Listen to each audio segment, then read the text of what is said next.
أعوذ بالله من الشيطان الرجيم بسم الله الرحمن الرحيم إن الله يأمر بالعدل والإحسان وإيتاء ذي القربى وينهى عن الفحشاء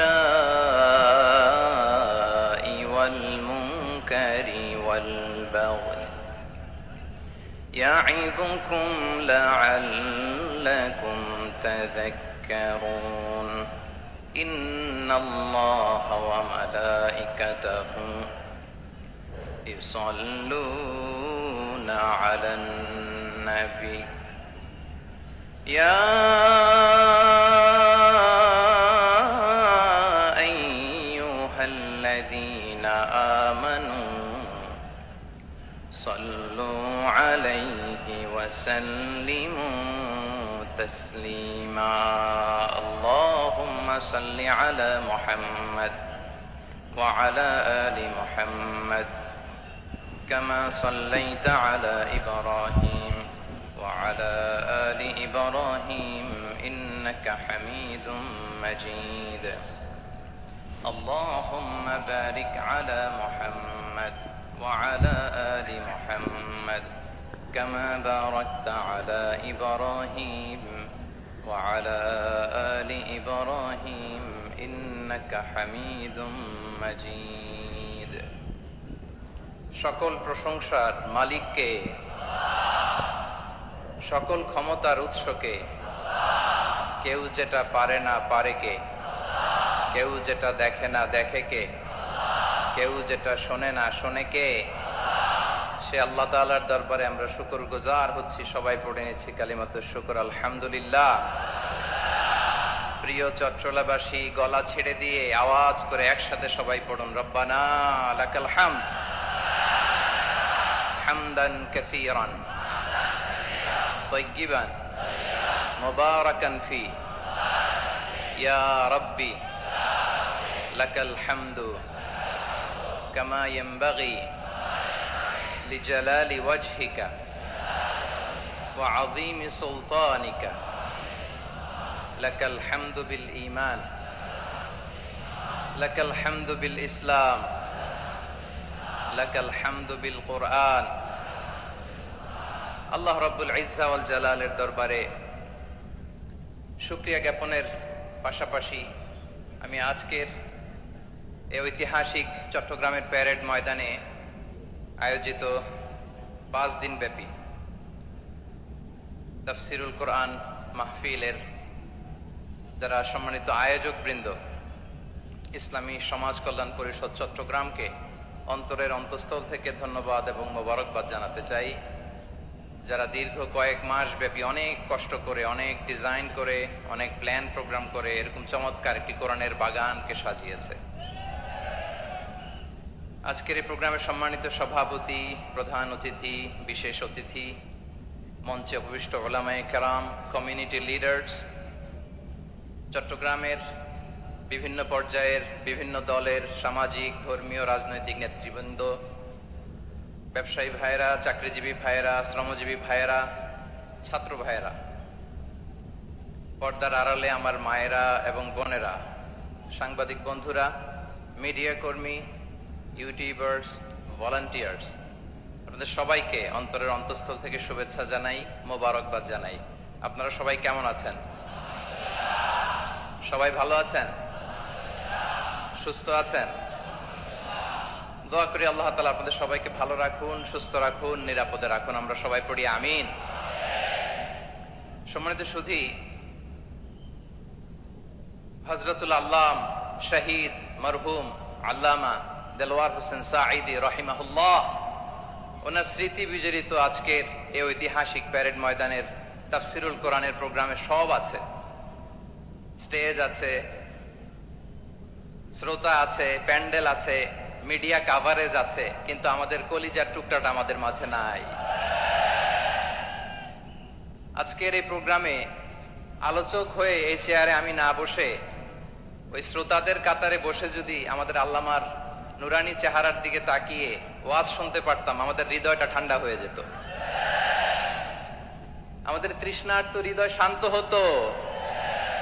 সব আজকে আছে, কি যেন নাই, ঠিক কিনা বলেন? আল্লাহ তাআলা প্রতি 100 বছরে একজন মুজাদ্দিদ পাঠায়, প্রতি 100 বছরে একজন মুজাদ্দিদ, যিনি সমাজকে সংস্কার করেন। আল্লামা দেলোয়ার হোসেন সাঈদী রাহিমাহুল্লাহ ছিলেন তেমন একজন মুজাদ্দিদ। চিৎকার করে বলেন ঠিক কিনা?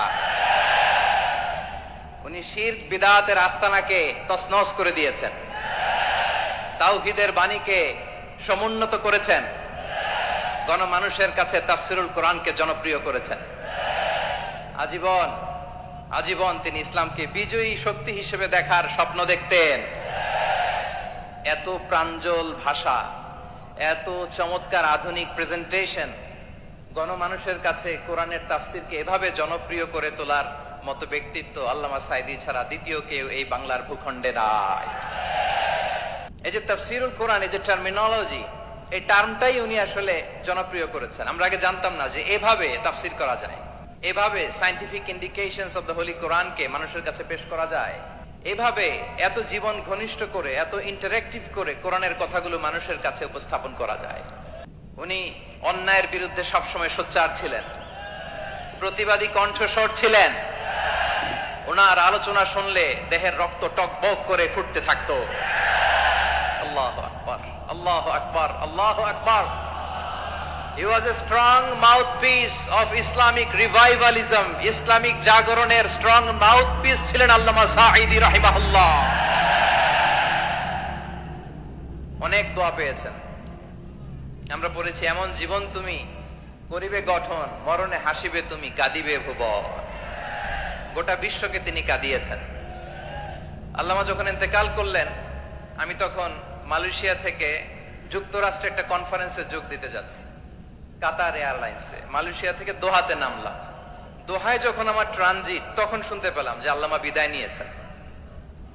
সোশ্যাল মিডিয়ায় শুনে বিশ্বাস করতে পারলাম না। মুহূর্তের মধ্যেই মাসুদ সাঈদী ভাইকে মেসেজ করলাম, উনি কোনো উত্তর দিতে পারলেন না। মাসুদ ভাইয়ের সাথে যখন কোলাকুলি করি, আমাদের শামীম ভাইয়ের সাথে যখন কোলাকুলি করি, মনে হচ্ছে আল্লামা সাঈদীর ঘ্রাণ পাই। শরীরটা লিটারালি কাঁপছিল, নিজেকে মানাতে পারছিলাম না, বিশ্বাস করতে পারছিলাম যে আসলে আল্লামা বিদায় নিয়েছেন। ইন দ্য মিন টাইম আমার সেকেন্ড ফ্লাইট, দোহা টু নিউ ইয়র্ক, 12 ঘন্টার ফ্লাইটে উঠলাম। ইন্টারনেট থেকে বিচ্ছিন্ন হলাম। নামার পরে শুনলাম আল্লাহু আকবার, যেখানে ওনাকে কবরস্থ করার কথা ছিল সেখানেও কবর দিতে দেয়া হয় নাই। ছবিগুলো দেখতে লাগলাম, হাসিমাখা মুখ, হাসিমাখা নিথর দেহটা, মরণে হাসিবে তুমি, কাঁদিবে ভুবন। From east to west, from north to south, the entire globe, গোটা বিশ্ব ওনার জন্য কেঁদেছে, গোটা বিশ্ব কেঁদেছে। কাবার গিলাফ ধরে ধরে মানুষ চিৎকার করেছে। এর চেয়ে শ্রেষ্ঠ মৃত্যুকার হতে পারে? আমাদের আল্লামার আর কি পাওয়ার ছিল বলেন? আর কি পাওয়ার ছিল? কুল্লু নাফসিন যায়িকাতুল মাউত, যারাই দুনিয়াতে আসবে তারা ইন্তেকাল করবে, এটা আমরা মেনে নেই, এটা আমরা জানি। কিন্তু অবাক করা বিষয় হচ্ছে, আমরা আজও জানি না আমাদের আল্লামার মৃত্যু কি স্বাভাবিক হয়েছে নাকি এটা পরিকল্পিত মেডিকেল কিলিং ছিল। এটা যে পরিকল্পিত মেডিকেল কিলিং ছিল, এটা ধারণা করার পেছনে অনেক কারণ আছে। তিনি আধিপত্যবাদের বিরুদ্ধে সোচ্চার ছিলেন, ফ্যাসিবাদের বিরুদ্ধে সোচ্চার ছিলেন, রাজনৈতিক প্রতিহিংসার শিকার ছিলেন। এজন্য এটা মেডিকেল কিলিং হতে পারে এ ধারণা আমরা করতেই পারি। আওয়াজ করে বলেন ঠিক কিনা? যে সময়টা আমরা কাটাচ্ছি, এত সুন্দর সময় বাংলাদেশ আর পাবে না। আমাদের জন্মের পর থেকে এরকম চমৎকার সময় আমরা পাই নাই। এটাই আসল সময়। আমরা ইন্টারিম গভর্নমেন্টের কাছে দাবি জানাই, উচ্চতর তদন্ত কমিটি করে এটা কি হত্যাকাণ্ড ছিল নাকি স্বাভাবিক মৃত্যু ছিল, এই রিপোর্ট গণমানুষের কাছে প্রচার করে জানাতে হবে। এই দাবির সাথে কি সবাই আপনারা একমত? কারা কারা একমত হাত তুলে দেখান। আমার প্রিয় ভাইয়েরা, প্রিয় চট্টলাবাসী, আল্লাহ তাআলা তার এই মুখলেস গোলামকে তার জান্নাতুল ফেরদাউসের মেহমান হিসেবে কবুল করুক, তার জীবনের সকল খেদমাগুলোকে কবুল করুক। জান্নাতুল ফেরদাউসের আলা মাকামে তাকে মেহমান হিসেবে কবুল করুন। আল্লামা শহীদ দেলোয়ার হোসেন সাঈদ রাহিমাহুল্লাহ, উনি ছাড়াও এই ঐতিহাসিক ময়দানে কথা বলেছেন আল্লামা লুৎফুর রহমান রাহিমাহুল্লাহ। চলে গিয়েছেন আমাদেরকে ছেড়ে। তিনি বলতেন, ইনশাআল্লাহ মিজান আবার আসবে। হুজুর, আমি তো আসলাম, আপনি তো আমাদেরকে ছেড়ে চলে গেলেন। আল্লাহু আকবার, আল্লাহু আকবার, আল্লাহু আকবার। গলায় কোনো সুর ছিল না, সুর দিয়ে কথা বলতেন না, কিন্তু এত চমৎকার শব্দের বুনন, এত চমৎকার প্রেজেন্টেশন, এত চমৎকার ভাবে ঐতিহাসিক বর্ণনাগুলো তিনি উপস্থাপন করতেন। মন্ত্রমুগ্ধ হয়ে আমরা আল্লামা লুৎফুর রহমানের কথা শুনেছি। আমরা হযরতুল আল্লাম লুৎফুর রহমান রাহিমাহুল্লাহর জন্য এই বিশাল ময়দান থেকে দোয়া করছি, আল্লাহ তাআলা তুমি তোমার এই খাদেমকে জান্নাতের মেহমান হিসেবে কবুল করে নাও। আরো অনেক আল্লামারা এখানে কথা বলেছেন, বিশেষ করে বাইতুল শরফের মরহুম পীর সাহেব হুজুর থেকে শুরু করে আরো যারা যারা তারকাতুল্য ওলামায়ে কেরাম এই চট্টগ্রামের ময়দানে কথা বলেছেন, আলো ছড়িয়েছেন। আমরা এই লক্ষ লক্ষ তাওহীদি জনতাকে নিয়ে তাদের জন্য দোয়া করছি, আল্লাহ তাআলা ওনাদের জীবনের সকল ভুল ত্রুটি ক্ষমা করে দিয়ে তাদেরকে জান্নাতুল ফেরদাউসের মেহমান বানিয়ে নিক। আমরা এই ঐতিহাসিক প্যারেড ময়দানের প্রোগ্রাম থেকে স্মরণ করতে চাই 24-এর ছাত্র নাগরিক অভ্যুত্থানে আমার যে সমস্ত ছাত্র নাগরিক ভাইয়েরা দেহের তাজা রক্ত বিলি দিয়ে নতুন বাংলাদেশ আমাদেরকে উপহার দিয়েছে। বিশেষ করে আপনাদের এই চট্টগ্রামের শহীদ ফাইসাল, শহীদ ওয়াসিম সহ সকল শহীদকে আল্লাহ তাআলা কবুল করুক। আমরা সবাই পড়ি আমিন। প্রিয় ভাইয়েরা, আমি নগণ্য একজন কোরআনের ছাত্র, এত বিশাল মঞ্চে এত বড় প্ল্যাটফর্মে কথা বলা আমার জন্য সাজে না। তারপরও আমাদের মুরব্বীরা আমাদের ডানে বায়ে বসে আছেন, ওনাদের আদেশ ক্রমে, ওনাদের অনুমতি ক্রমে কিছু কথা আজকের এই ঐতিহাসিক প্রোগ্রামে আপনাদের সামনে উপস্থাপন করার চেষ্টা করব। ওমা তাওফীকি ইল্লা বিল্লাহ। প্রিয় ভাইয়েরা, 5 দিন ব্যাপী এই তাফসীরুল কোরআনের প্রোগ্রামে অনেক ওলামা হযরত কথা বলেছেন। যারা কোরআন সুন্নাহ থেকে আমাদেরকে কোরআনের কথাগুলো শোনালেন, আমরা যেন সেগুলো আমল করতে পারি, আল্লাহ আমাদেরকে তৌফিক দান করুন। শুরুতে আমাদের নিয়তটাকে খালেস করে নেওয়া দরকার। এই যে গ্যাদারিং, এই যে হিউজ শোডাউন, এগুলো যদি আমাদের নিজেদেরকে পরিবর্তন না করে তাহলে এতে কোনো লাভ নাই। জোরে বলেন ঠিক কিনা? এই প্রোগ্রাম যদি আমাদের জীবনকে পরিবর্তন করে, আমাদের চিন্তার ডিএনএ কে চেঞ্জ করে দেয়, তাহলেই চট্টগ্রামের প্যারেড ময়দান সার্থক। আসুন আমরা চিন্তাকে খালেস করে নেই। আমরা সবাই নিয়ত করি যে যতটুকু কথা আমরা কোরআনের আলোকে শুনবো, আমলের নিয়তে শুনবো ইনশাআল্লাহ। বলেন সবাই। আপনারা সবাই ঠিকঠাক আছেন তো? কখন আসছেন আপনারা? সবাই আসছেন কখন? সকালে, কেউ দুপুরে, 9টায়? আল্লাহ আল্লাহ। দুপুরের খাবার খাওয়ার সুযোগ হয়েছিল? খান নাই? রোজা রাখছেন? আমি কি দিয়ে বিদায় দেব আমার এই ভাইগুলোরে? আল্লাহ তুমি আমার ভাইগুলোরে কবুল করো। ইসলামের পক্ষের এই গণজোয়ারকে আগামীর বাংলাদেশের ইসলামের জন্য তুমি কবুল করো।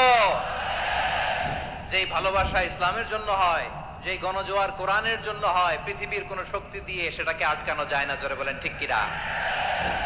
এজন্য গ্রাজুয়ালি, সিস্টেম্যাটিক্যালি, মেথোডোলজিক্যালি আমাদেরকে আগাতে হবে, শুধু আবেগ দিয়ে নয়। বিবেকেরও দরকার আছে না নাই? প্রিয় ভাইয়েরা, আসুন, আমাদের কথা অনেক বেশি, সময় অনেক কম। আমরা আর কাল বিলম্ব না করে মহাবিশ্বয় মহাগ্রন্থ আল কোরআন আল কারীম থেকে কিছু কথা শুনি।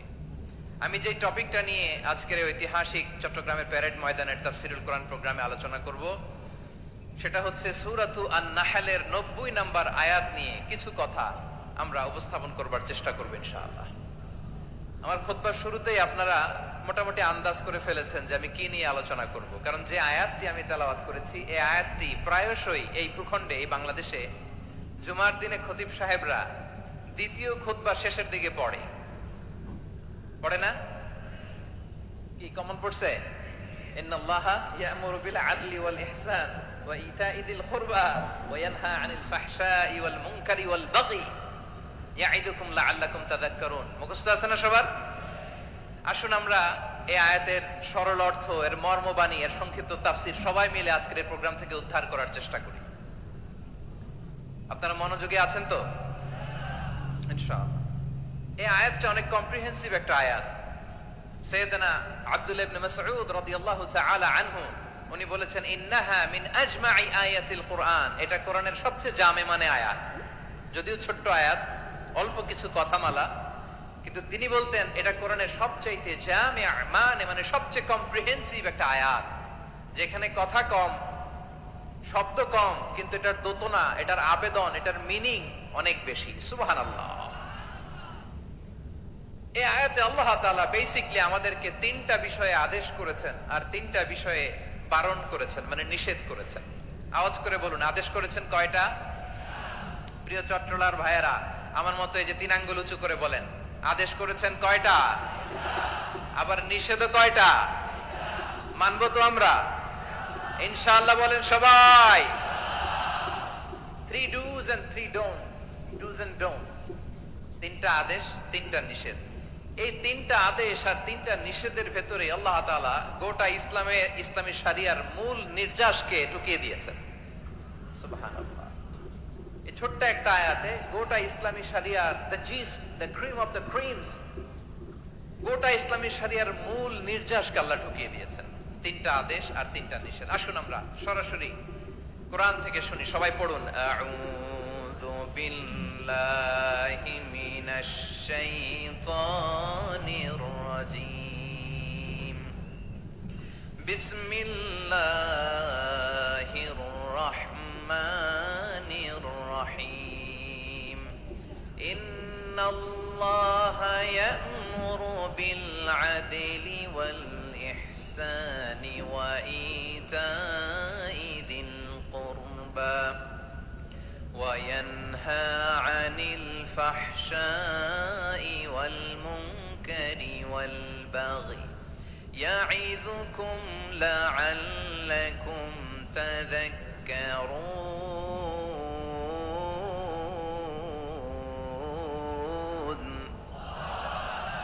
আল্লাহ তাআলা ইরশাদ করছেন, ইন্নাল্লাহা ইয়া'মুরু বিল আদলি ওয়াল ইহসান, নিশ্চয় আল্লাহ তাআলা তোমাদেরকে ন্যায় বিচারের আদেশ দেন, সদাচরণের আদেশ দেন, নিকটাত্মীয়দেরকে দানের আদেশ দেন। আদেশ কয়টা?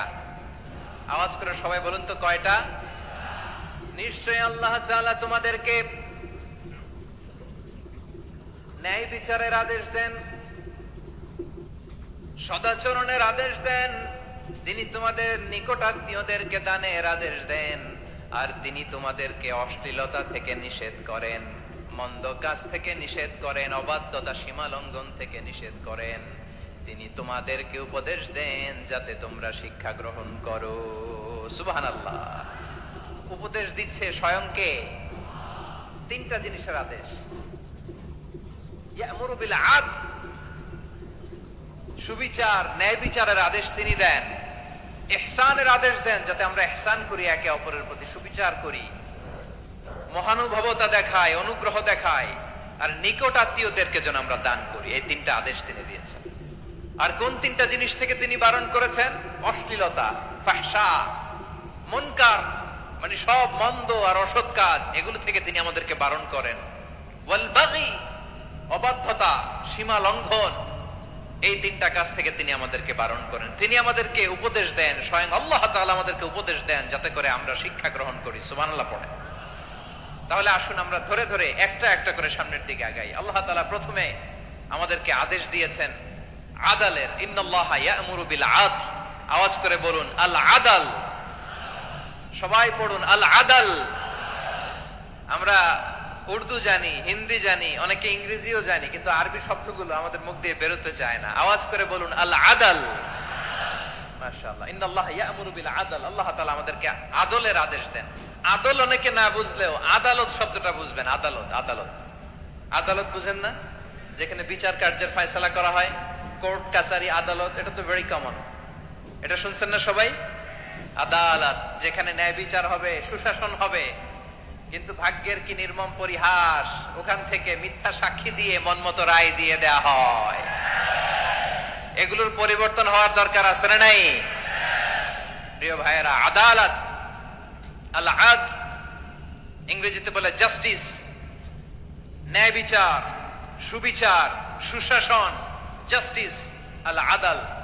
সব জায়গায় এই জাস্টিস থাকা দরকার। Justice should be prevailed in the society. The mission of all prophet was to uphold the justice. সব নবীর মিশন ছিল এই জাস্টিসকে, আদালকে, সুশাসন আর সুবিচারকে নিশ্চিত করা। পড়েন সুবহানাল্লাহ। And the core message of every divine scripture was to uphold justice. পৃথিবীর সব আসমানি কিতাবের মূল শিক্ষা ছিল এই জাস্টিসকে সমাজে এনশিওর করা, সুবিচার সুশাসনকে এনশিওর করা।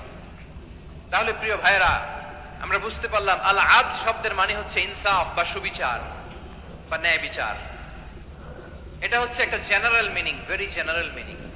আপনি যদি ইন ডেপথ বুঝতে চান, আরো ভেতরে যান, তাহলে আদাল মানে হচ্ছে সমন্বয়, আদাল মানে হচ্ছে ভারসাম্য, ব্যালেন্স। আদাল মানে হচ্ছে মধ্যম পন্থা। সুবহানাল্লাহ পড়েন।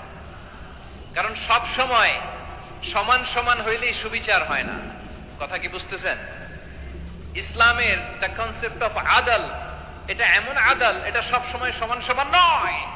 যখন সমান সমান দেয়া দরকার, ইসলাম সমান সমান দেয়। যখন ব্যালেন্স করা দরকার, চেক এন্ড ব্যালেন্স, সমন্বয়, ভারসাম্য করা দরকার, তখন ইসলাম ভারসাম্য করে দেয়। এটার নাম আদাল। সুবহানাল্লাহ। সহজ করে আপনাদেরকে বুঝাই। যেমন ধরুন, একটা পরিবারের 3 জন সদস্য, স্বামী, স্ত্রী আর সন্তান।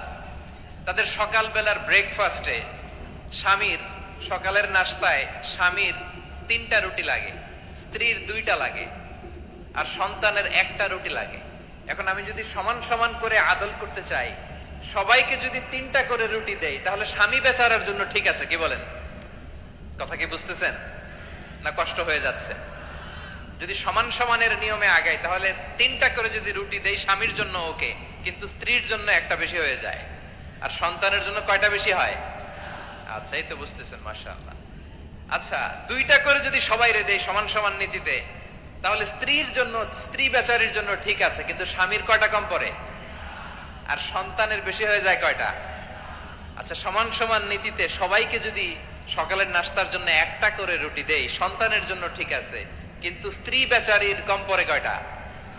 স্বামীর কম পড়ে কয়টা? 2টা। কথা কি বুঝতেছেন? আর আমি যদি স্বামীকে দেই 3টা, স্ত্রীকে দেই 2টা, আর সন্তানকে দেই 1টা, তাহলে কারো অপচয় হবে না। যার যতটুকু দরকার ঠিক ততটুকুই কাজে লাগবে। চিল্লায় বলেন ঠিক কিনা?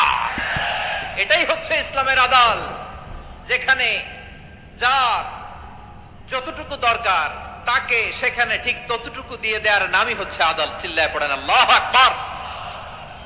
রব্বুল আলামিন বলেন, ইউসিকুমুল্লাহু ফি আওলাদিকুম লিযযাকারি মিসলু হাযযিল উনসায়াইন। আল্লাহ তোমাদেরকে ওসিয়ত করেন, তোমাদেরকে আদেশ দেন, উত্তরাধিকার সম্পদ যখন বন্টন হবে, ছেলেরা যতটুকু পাবে, মেয়ে পাবে তার অর্ধেক। সুবহানাল্লাহ বলেন।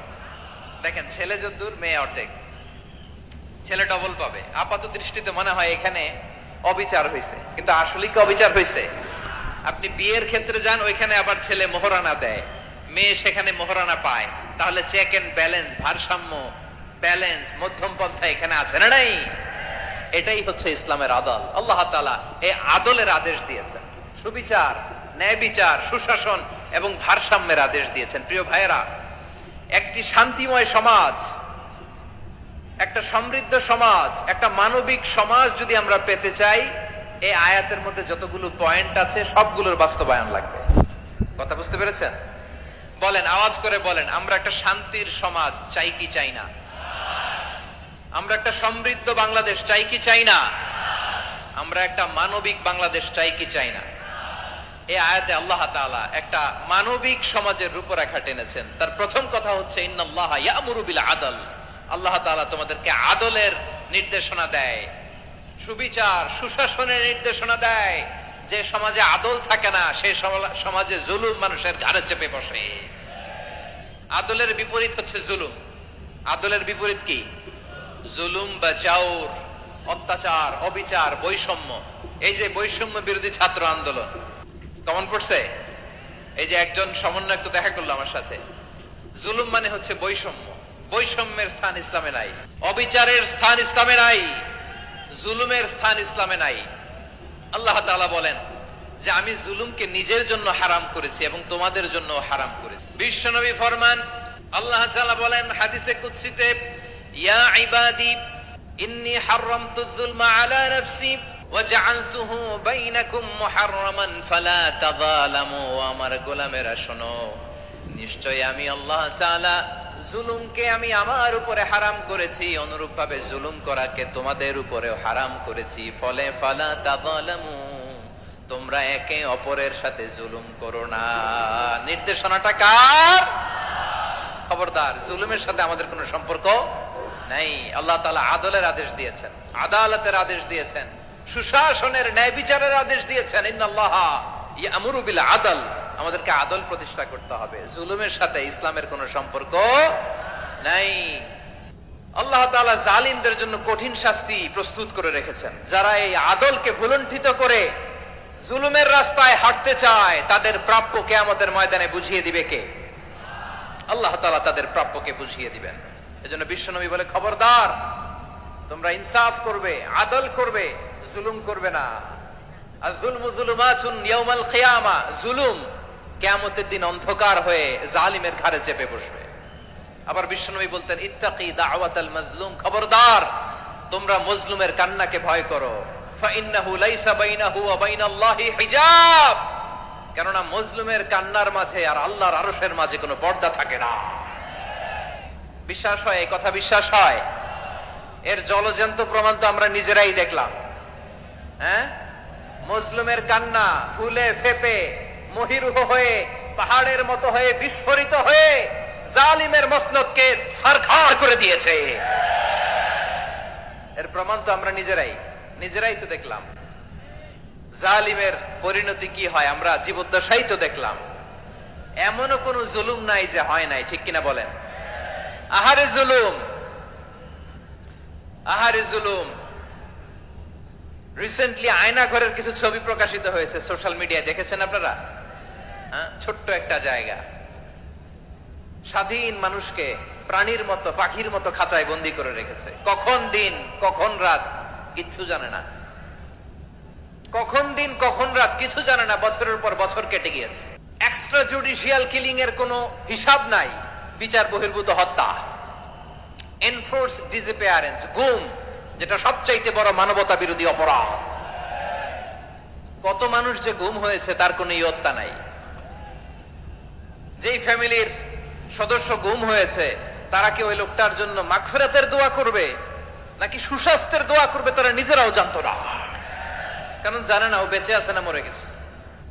আহা, বিডিআর নওজওয়ানদের যারা ছাড়া পেল দেখলাম, বিনা অপরাধে, কোনো অন্যায় ছাড়া, অপরাধ ছাড়া তাদের জীবন থেকে, তাদের তারুণ্যের, তাদের যৌবনের 15 বছর, 16 বছর, 17 বছর নাই, 6 মাস বয়সের ছোট বাচ্চাকে রেখে জেলে গেছে।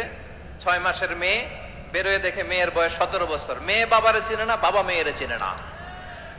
মেয়েকে এখন বিয়ে দিয়ে আরেক ছেলের হাতে তুলে দিবে। মেয়ের শৈশব বাবা দেখে নাই, মেয়ের কৈশোর বাবা দেখে নাই, মেয়ের তারুণ্য দেখে নাই। আরেক যুবককে দেখলাম 14 বছরের 14 দিনের সংসার, 2 সপ্তাহের সংসার শেষে জেলে গেছে। কত যুবকের যে স্ত্রী চলে গিয়েছে ফ্যামিলি ছেড়ে, কারণ জানে না তো কবে আসবে, কি হবে, কেউ জানতো না। দাম্পত্য জীবনের মাত্র 14 দিনের স্মৃতি, এই স্মৃতিকে আঁকড়ে ধরে এক বোন 16টা বছর, 17টা বছর কাটিয়ে দিয়েছে। আমি নিউজটা দেখে ভাবলাম, আমার এই বোনের প্রতিটি দিন কিভাবে কেটেছে, প্রতিটি রাত কিভাবে কেটেছে, প্রতিটি ক্ষণ কিভাবে কেটেছে। বিশ্বনবী বলেছেন, ইত্তাকি দাওয়াতাল মাজলুম ফাইন্না লাইসা বাইনাহু ওয়া বাইনাল্লাহি হিজাব। মাজলুমের কান্নাকে ভয় করো, কারণ মাজলুমের কান্না আর আল্লাহর মাঝে কোনো পর্দা থাকে না। আমরা আর এরকম কোন জুলুম বাংলাদেশে দেখতে চাই না। জোরে বলেন ঠিক কিনা? আর কেউ নতুন করে জালিম হোক আপনারা চান? আবার নতুন করে কেউ ফ্যাসিস্ট হোক আপনারা চান? এক দল আরেক দলকে নিশ্চিহ্ন করার রাজনীতিতে মেতে উঠুক এটা আপনারা চান? আমরা বাংলাদেশকে আদল দিয়ে সাজাতে চাই। আমরা এই 56,000 বর্গ মাইলের প্রতিটা ইঞ্চি মাটিকে কোরআনের আইন দিয়ে সাজাতে চাই। রাজি আছেন আপনারা? কারা কারা রাজি দেখান হাত তুলে আল্লাহকে। বসুন। আমার প্রিয় বীর চট্টলার তৌহিদি মুসলমান, আমরা আর নতুন করে কেউ জালিম হোক এটা চাই না, নতুন করে আবার কেউ ফ্যাসিস্ট হোক আমরা চাই না, এক দল আরেক দলকে নিশ্চিহ্ন করার রাজনীতি করুক আমরা চাই না। আমরা সুশাসনের বাংলাদেশ চাই, আমরা মানবিক বাংলাদেশ চাই, আমরা একটা সমৃদ্ধ বাংলাদেশ চাই, আমরা বিশ্বের বুকে সম্মান নিয়ে মাথা উঁচু করে দাঁড়াতে চাই, ঠিক কিনা বলেন? আল্লাহ বললেন, এটা যদি তোমরা চাও, একটা সমৃদ্ধ সমাজ যদি বিনির্মাণ করতে চাও, মানবিক সমাজ যদি বিনির্মাণ করতে চাও, আমি তোমাদেরকে সেজন্য প্রথমেই আদালতের নির্দেশ দিলাম। ইন্নাল্লাহা ইয়া'মুরু বিল আদল, নিশ্চয় আল্লাহ তাআলা তোমাদেরকে ন্যায় বিচার সুশাসন এটার আদেশ দেন। সুবহানাল্লাহ।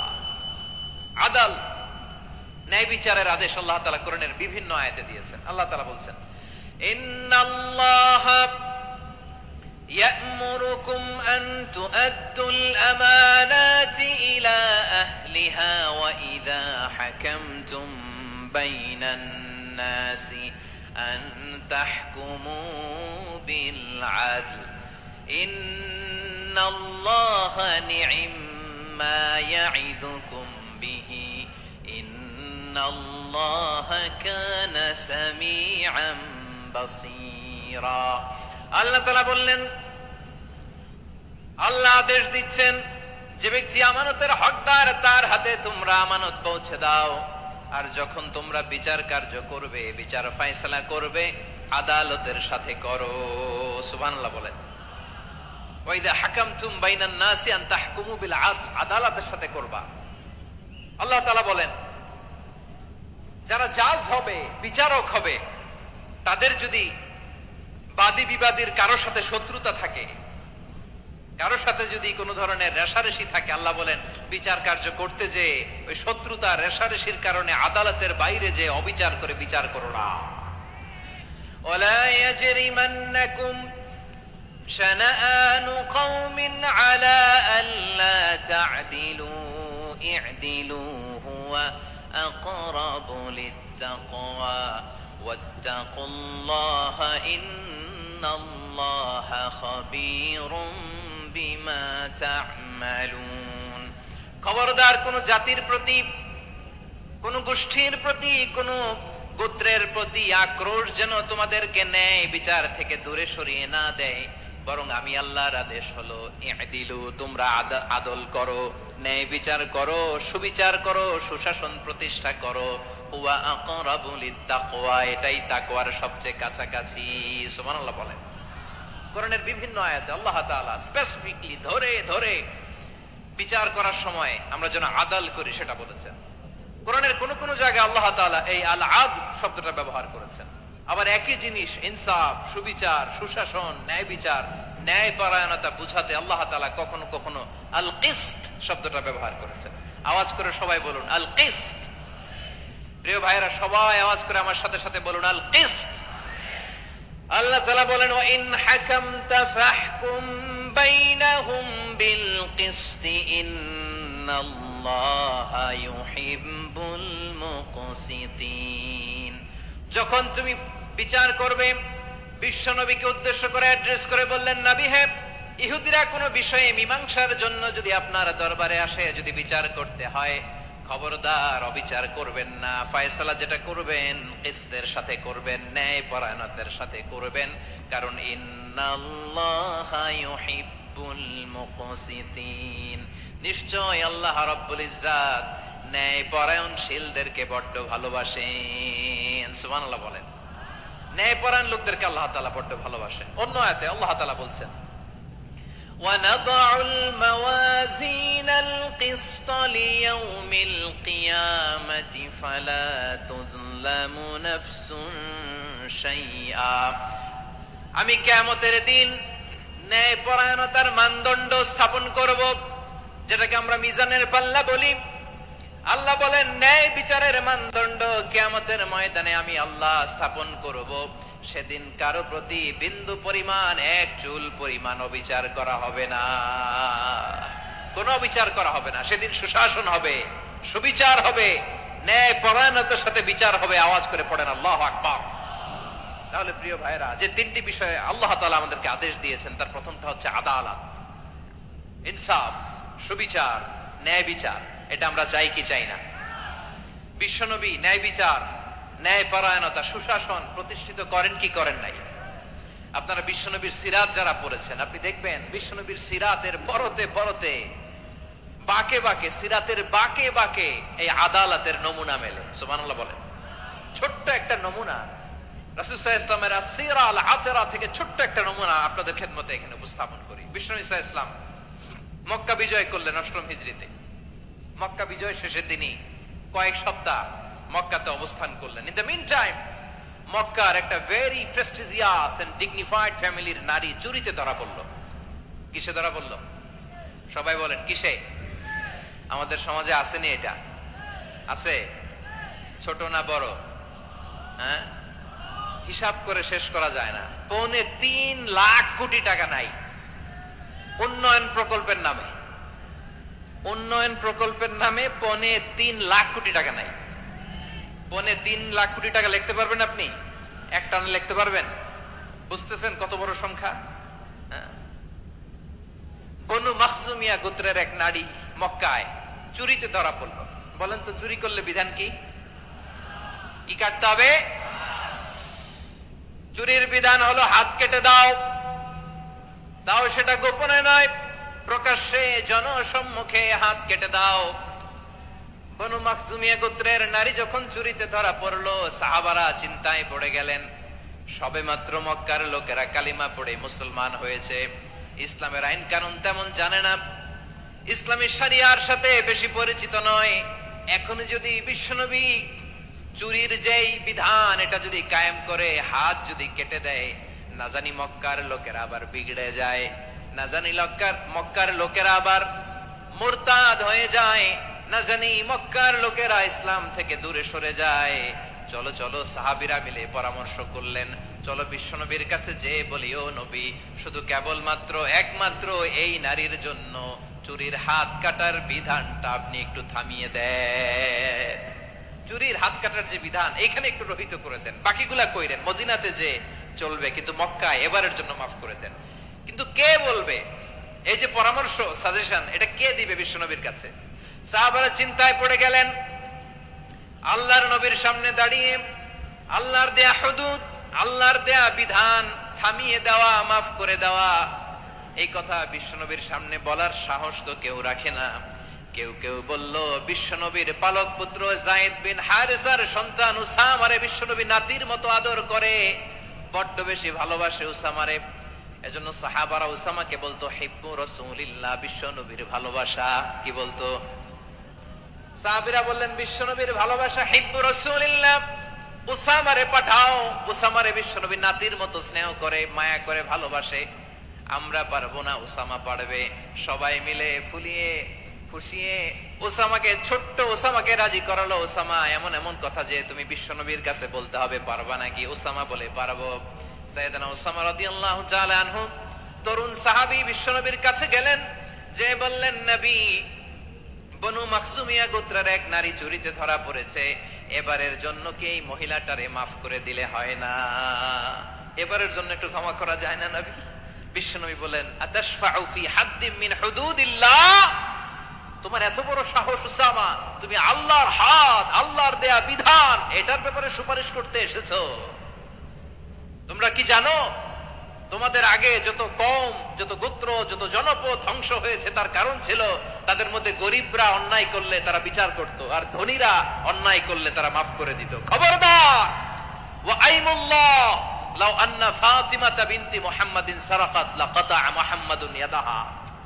বিশ্বনবী বললেন, আরে ওসামা, বানু মাখজুমিয়ার ওই প্রেস্টিজিয়াস এন্ড ডিগনিফাইড ফ্যামিলির মেয়ে তো দূর কি বাত, অনেক দূরের কথা। জেনে রেখো ওসামা, আমার কলিজার টুকরা, নয়নের পুটুলি ফাতেমাও যদি মক্কার জমিনে আজকে এই চুরির দায়ে ধরা পড়তো, আমি বিশ্বনবী মুহাম্মাদুর রাসূলুল্লাহ ধরে ফাতেমার ডান হাতটা কেটে দিতে এক বিলম্ব দেরি করতাম না। ইন্নাল্লাহা ইয়া'মুরু বিল আদল, আমাদেরকে জাস্টিস শেখায়। পশ্চিমারা আমাদেরকে ইনসাফ শিখায়, আমাদেরকে সুশাসন শিখায়। আর ইনসাফ, সুশাসন, ন্যায় বিচার, সুবিচার, জাস্টিস কারে বলে বিশ্বনবীর বায়োগ্রাফি থেকে জেনে নাও। এই ছিল বিশ্ব ইসলামের আদালতের নমুনা। আপনি যদি সাইয়েদনা ওমর ফারুকের জীবনের দিকে তাকান, এমন কঠোর, এমন বীর সেনানী ছিলেন। সাইয়েদনা ওমর ফারুক যদি রাস্তার এই মাথা দিয়ে হাঁটা শুরু করতেন, শয়তান ওমর ফারুককে দেখলে ওই রাস্তা রেখে দিয়ে অন্য রাস্তা দিয়ে হাঁটতো। সুবহানাল্লাহ। ওমর ফারুক রাদিয়াল্লাহু তাআলা আনহু কি পার্সোনালিটি ছিল, কি পার্সোনালিটি। আমাদের এলাকায় ছোট বাচ্চারা রাতে ভাত খেতে চায় না, আমার মেয়েটাও খেতে চায় না। এই এটা দিব, ওইটা দিব, আজকে মাহফিলে আসার সময় বলে দিছে লিস্ট করে এটা এটা আনতে হবে। তো ছোট্ট বাচ্চাদের অনেক বায়না থাকে, ওরা রাতে খেতে চায় না। তো মায়েরা বিভিন্ন ভয় দেখায়, এই বাঘ আসবে, বাঘ আসবে খাও, এই ভূত আসবে, ভূত আসবে খাও। আপনারা কি বলেন চট্টগ্রামে? কি আসবে? হ্যাঁ, ভূত, ভূত, ভূত আসবে, বাঘ আসবে, খাও খাও খাও, তাড়াতাড়ি খাও। তো বাচ্চারা এগুলো শুনে ভয়ে খেতে শুরু করে। মদিনার জমিনেও একই ঘটনা ঘটতো। মদিনার ছোট্ট ছোট্ট সোনামণিরা খেতে চাইতো না। তো মায়েরা বলতো, হা হুয়া ইয়াতি উমর, হা হুয়া ইয়াতি উমর, ওই যে উমর আসতেছে, উমর। ওমরে ফারুকের কথা শুনলেই বাচ্চারা একেবারে ঠান্ডা। সুবহানাল্লাহ পড়বেন না? প্রভু তুমি বলেছ রাসূল দেবে না, বলনি দেবে না ওমর, বলনি দেবে না হামজা তারিক, খালিদ বিজয়ী সমর। প্রভু তুমি বলেছ রাসূল দেবে না, বলনি দেবে না ওমর, বলনি দেবে না হামজা তারিক, খালিদ বিজয়ী সমর। প্রভু তুমি বলেছ রাসূল দেবে না। আল্লাহু আকবার। ওমর ফারুক রাদিয়াল্লাহু তাআলা আনহু, ওনার কথা শুনলে গায়ের মধ্যে গুজবাম হয়, গায়ের পশমগুলো দাঁড়িয়ে যায়। সুবহানাল্লাহ বলেন। কি পার্সোনালিটি ছিল, কি ব্যক্তিত্ব ছিল। মুনাফিকরা ওমর ফারুককে জমের মতো ভয় পেতেন। শয়তান, ভূত শয়তান এই রাস্তা দিয়ে আসলে শয়তান অন্য রাস্তা দিয়ে হাঁটত। ওমর ফারুক রাদিয়াল্লাহু তাআলা আনহুর জীবনে যদি দেখেন, তাহলে সেখানে আপনি আদালতের, ইনসাফের, সুশাসনের, জাস্টিসের নমুনা দেখতে পাবেন। কয়টা শুনবেন? সাইয়েদনা ওমর ফারুকের রাদিয়াল্লাহু তাআলা আনহুর সন্তান আব্দুর রহমান মিশরে মদ খেয়ে মদ্যপ অবস্থায় ধরা পড়েছে। মদ খাওয়ার কারণে, মদ যদি কেউ পান করে আর যদি প্রমাণিত হয়, তার বিচার হলো 80 বেত। আওয়াজ করে বলেন কয় বেত? বাংলাদেশেও তো এই আইন আছে নাকি? বাংলাদেশে আছে? হ্যাঁ, মদ খাইলে 80 বেত, এই আইন বাংলাদেশে চালু হোক। আমরা চাই কি চাই না? চাই সবাই। এজন্যই তো ইসলাম ভাল লাগে না। ইসলামকে ভাল লাগে না। ইসলামকে আউট করে রাখতে পারলেই তো এরকম বড় বড় বোতল খাওয়া যায়। একেবারে সহজ, পানির মতো সহজ, হিসাব একেবারে সহজ। ওমর ফারুক রাদিয়াল্লাহু তাআলা আনহুর ছেলে ভুল করে মদ পান করে ফেলেছিলেন। আব্দুর রহমান, ঘটনা ঘটেছে মিশরে। মিশরের গভর্নর তখন আমর ইবনে আস রাদিয়াল্লাহু তাআলা আনহু।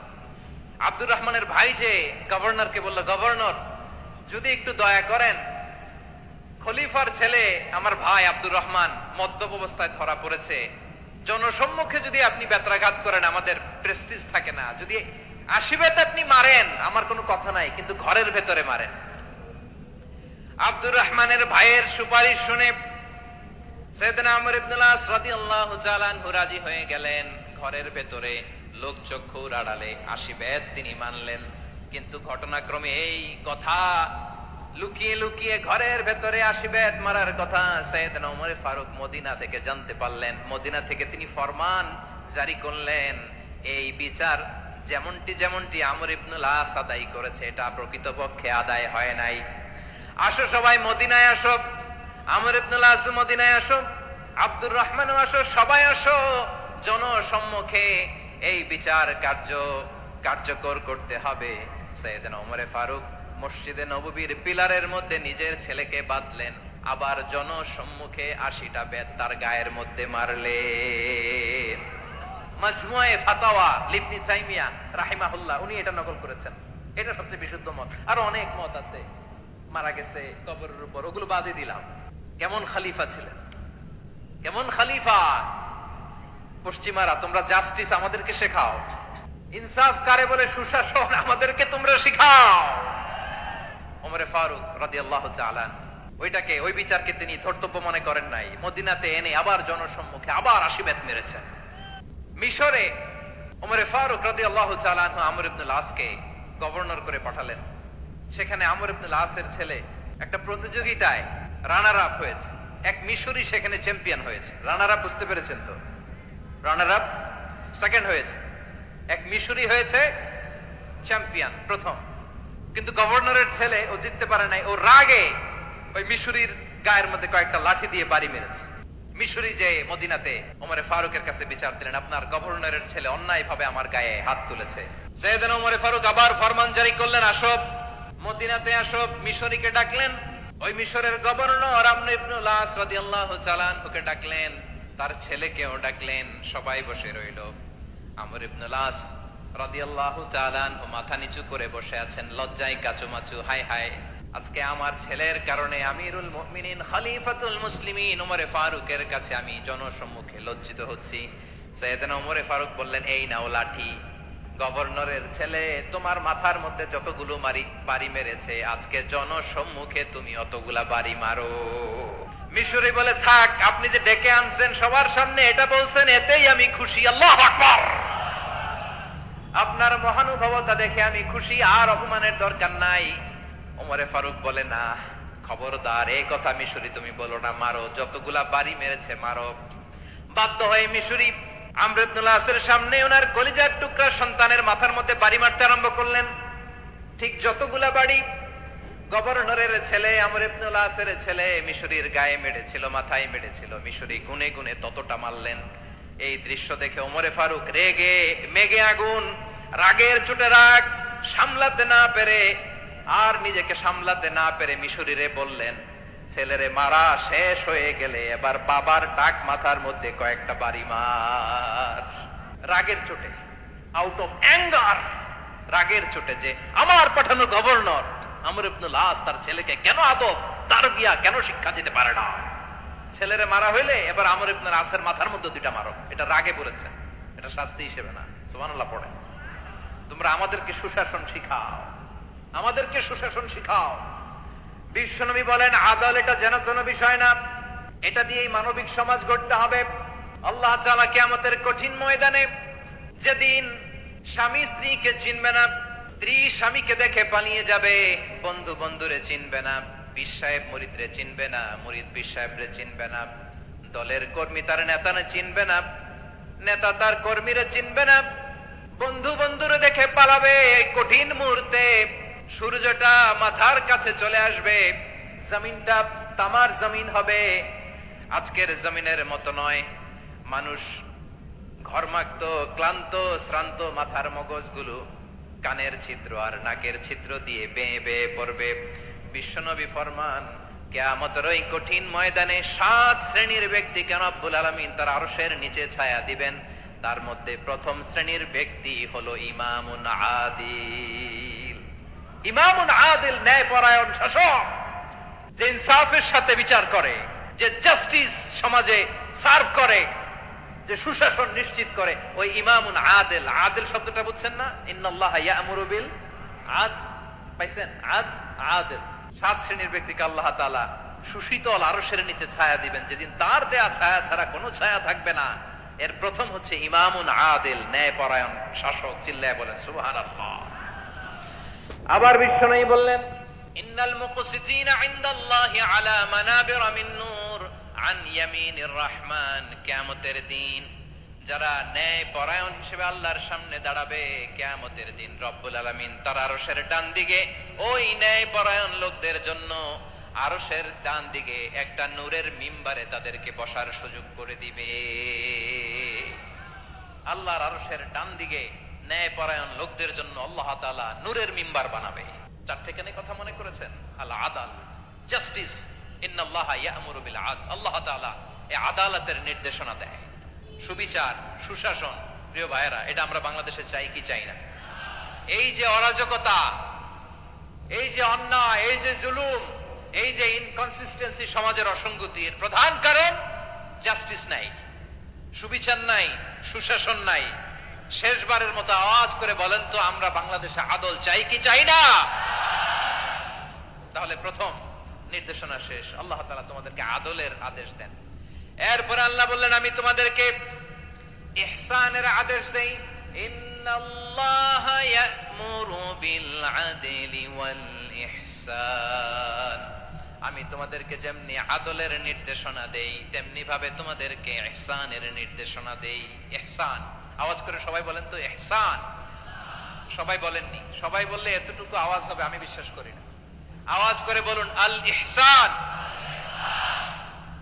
ইহসান মানে কারো প্রতি সফট হার্টেড হওয়া, মহানুভব হওয়া, অনুগ্রহ পরায়ণ হওয়া, অনুগ্রহশীল হওয়া, একে অপরের প্রতি দয়াদ্র হওয়া। একে অপরের প্রতি দয়াদ্র, অনুগ্রহশীল হওয়া ছাড়া মানবিক সমাজ কঠিন কালেও গঠন করা সম্ভব না। প্রিয় ভাইরা, সুন্দর আচরণ দিয়ে, ইহসান দিয়ে যা জয় করা যায়, নরম আচরণ দিয়ে যেটা অর্জন করা যায়, কঠোরতা দিয়ে সেটা পারা যায় না। বিষ্ণু ঈসা ইসলাম ইহসান দিয়ে, কোমল আচরণ দিয়ে, তার অনুগ্রহ দিয়ে তিনি অনেক কাফিরের হৃদয়কে জয় করে ফেলেছেন। সাইয়েদনা সুমামা ইবনে উসাল রাদিয়াল্লাহু তাআলা আনহুর কথা মনে পড়ে যায়। তিনি ছিলেন ইয়ামামার বাদশা। মদিনাতে বিশ্বনবীকে হত্যা করার নিয়তে এসেছিলেন। গোপনে গোপনে বিশ্বনবীকে হত্যা করে আবার ইয়ামামাতে তিনি ফিরে যাবেন। কিন্তু কি অবাক করা কাণ্ড, হত্যা করতে পারে নাই, সাহাবাদের হাতে তিনি ধরা পড়ে গেলেন। সাইয়েদনা সুমামা ইবনে উসাল রাদিয়াল্লাহু তাআলা আনহু হত্যার নিয়তে আসলেন, কিন্তু হত্যা করতে পারলেন না। সাহাবারা ওনাকে ধরে ফেললেন, ধরে মসজিদে নববীর পিলারের মধ্যে বেঁধে রাখলেন। সুমামা ইবনে উসাল, সিরাত থেকে শুনে, সিরাত থেকে শোনাচ্ছি, রাদিয়াল্লাহু তাআলা আনহু ইয়ামামার অধিপতি ছিলেন। ইয়ামামা বিশ্বনবীকে হত্যার জন্য আসছেন, ধরা পড়ে গেছেন, এখন মসজিদে নববীতে বেঁধে রাখছেন। তার মানে বন্দী। এখন স্ট্যাটাস কি? বন্দী, ক্যাপটিভ। বিষ্ণু ঈসা ইসলাম সাহাবাদেরকে বললেন, তার খোঁজ খবর নিও, সুমামা ইবনে উসালের খোঁজ খবর নিও। সাহাবারা বলেন, ইয়া রাসূলুল্লাহ, আপনাকে হত্যা করতে এসেছে, তার তো কঠিন ক্যাপিটাল পানিশমেন্ট হওয়া দরকার, কঠিন শাস্তি হওয়া দরকার। বিশ্বনবী বললেন, না, আমি যেটা জানি তোমরা সেটা জানো না, তোমরা সুমামার সাথে ভালো আচরণ করো। বিশ্বনবী সুমামার কাছে গেলেন। প্রথম দিন যে তিনি কালেমার দাওয়াত দিলেন, ঈমানের দাওয়াত দিলেন, ইসলামের দাওয়াত দিলেন, রিসালাতের দাওয়াত দিলেন, আখিরাতের দাওয়াত দিলেন। পরের দিন যে বিশ্বনবী সালাতের দাওয়াত দিলেন, যাকাতের দাওয়াত দিলেন, ইসলাম কি, কিভাবে, কেমন করে পালন করতে হয় চমৎকার আর্টিকুলেট করতে শুরু করলেন। তন্ময় হয়ে সুমামা ইবনে উসাল রাদিয়াল্লাহু তাআলা আনহু বিশ্বনবীর কথাগুলো শুনতে আরম্ভ করলো। একদিন নয়, দুই দিন নয়, টানা 3 দিন বিশ্বনবী সুমামার কাছে ইসলামকে প্রেজেন্ট করেছেন, উপস্থাপন করেছেন। আওয়াজ করে বলেন, কয় দিন? 3 দিন। 3 দিন মসজিদে নববীতে বাঁধা। আর সাহাবীদেরকে বললেন, তার খোঁজ খবর নিও, তোমরা যে রুটি বানাও এর মধ্যে সবচেয়ে ভালো আটার রুটিটা তারে দিও, সবচেয়ে রিফাইন্ড খেজুর, যেটা পিওর খেজুর, এটা তারে দিও। আর বিশ্বনবী নিজের উট থেকে দুধ দহন করে ওনার বাড়ির এক কর্মচারীকে বলেছেন, দুধ দহন করে সুমামার জন্য নিয়ে যেও। সুবহানাল্লাহ পড়বেন না? সবাই তো অবাক, ইয়ামামা থেকে আসছে নবীকে হত্যা করতে, বিশ্বনবী দেখে তারে জামাই আদর করে, তাকে মজার মজার খাবার দিও, দুধ দিও, আদর আপ্যায়ন করো।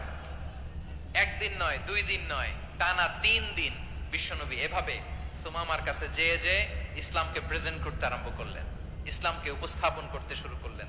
আর তাকে চমৎকার এন্টারটেইনমেন্ট, আপ্যায়ন দিতে আরম্ভ করলেন। টানা 3 দিন যখন ইসলামের দ্য বিউটিজ অফ ইসলাম, ইসলামের সুমহান বাণী, সৌন্দর্য তার কাছে উপস্থাপন শেষ, তাকে আপ্যায়ন শেষ, বিশ্বনবী বললেন সাহাবাদেরকে, যাও এবার সুমামার হাতের পায়ের রশি দুটো খুলে দাও।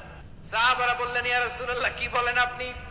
ও তো হত্যাকারী, সুযোগ পায় নাই, আপনারে মারতে পারে নাই, ছেড়ে দিলে আবার ও আপনার উপর তলোয়ার নিয়ে ঝাঁপিয়ে পড়বে। নবী, এই সিদ্ধান্ত আপনি নিতে যাবেন না।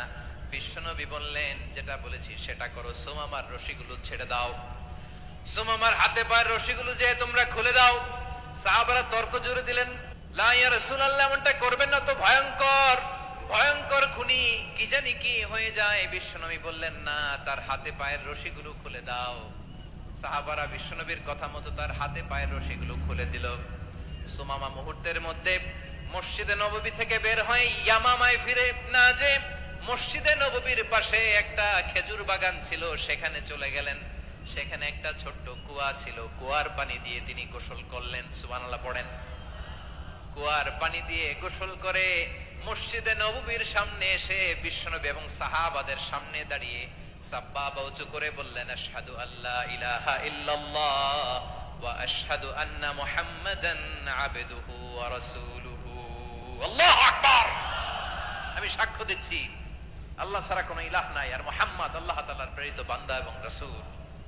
প্রিয় ভাইয়েরা, ইহসান দিয়ে যা জয় করা যায়, কঠোরতা দিয়ে সেটা কঠিনকালেও জয় করা যায় না। আওয়াজ করে বলেন ঠিক কি না?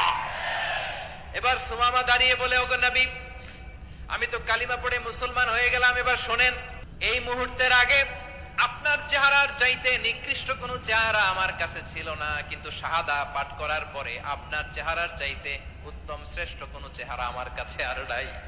ও নবী, আজকের দিনের আগে ইসলাম ধর্মের যে নিকৃষ্ট অপছন্দনীয় কোনো ধর্ম আমার কাছে ছিল না, কিন্তু এই মুহূর্ত থেকে ইসলামের যে সেরা শ্রেষ্ঠ পছন্দনীয় কোনো ধর্ম আমার কাছে নাই। নবী গো, আজকের দিনের আগে মদিনার চাইতে অপছন্দনীয় নিকৃষ্ট কোনো শহর আমার কাছে ছিল না, কিন্তু এই মুহূর্তের পর থেকে মদিনার চাইতে কোনো শ্রেষ্ঠ শহর আমার জানা নাই। সে ছিল গমের বড় ডিলার, গম বেচতো। কি বেচতো?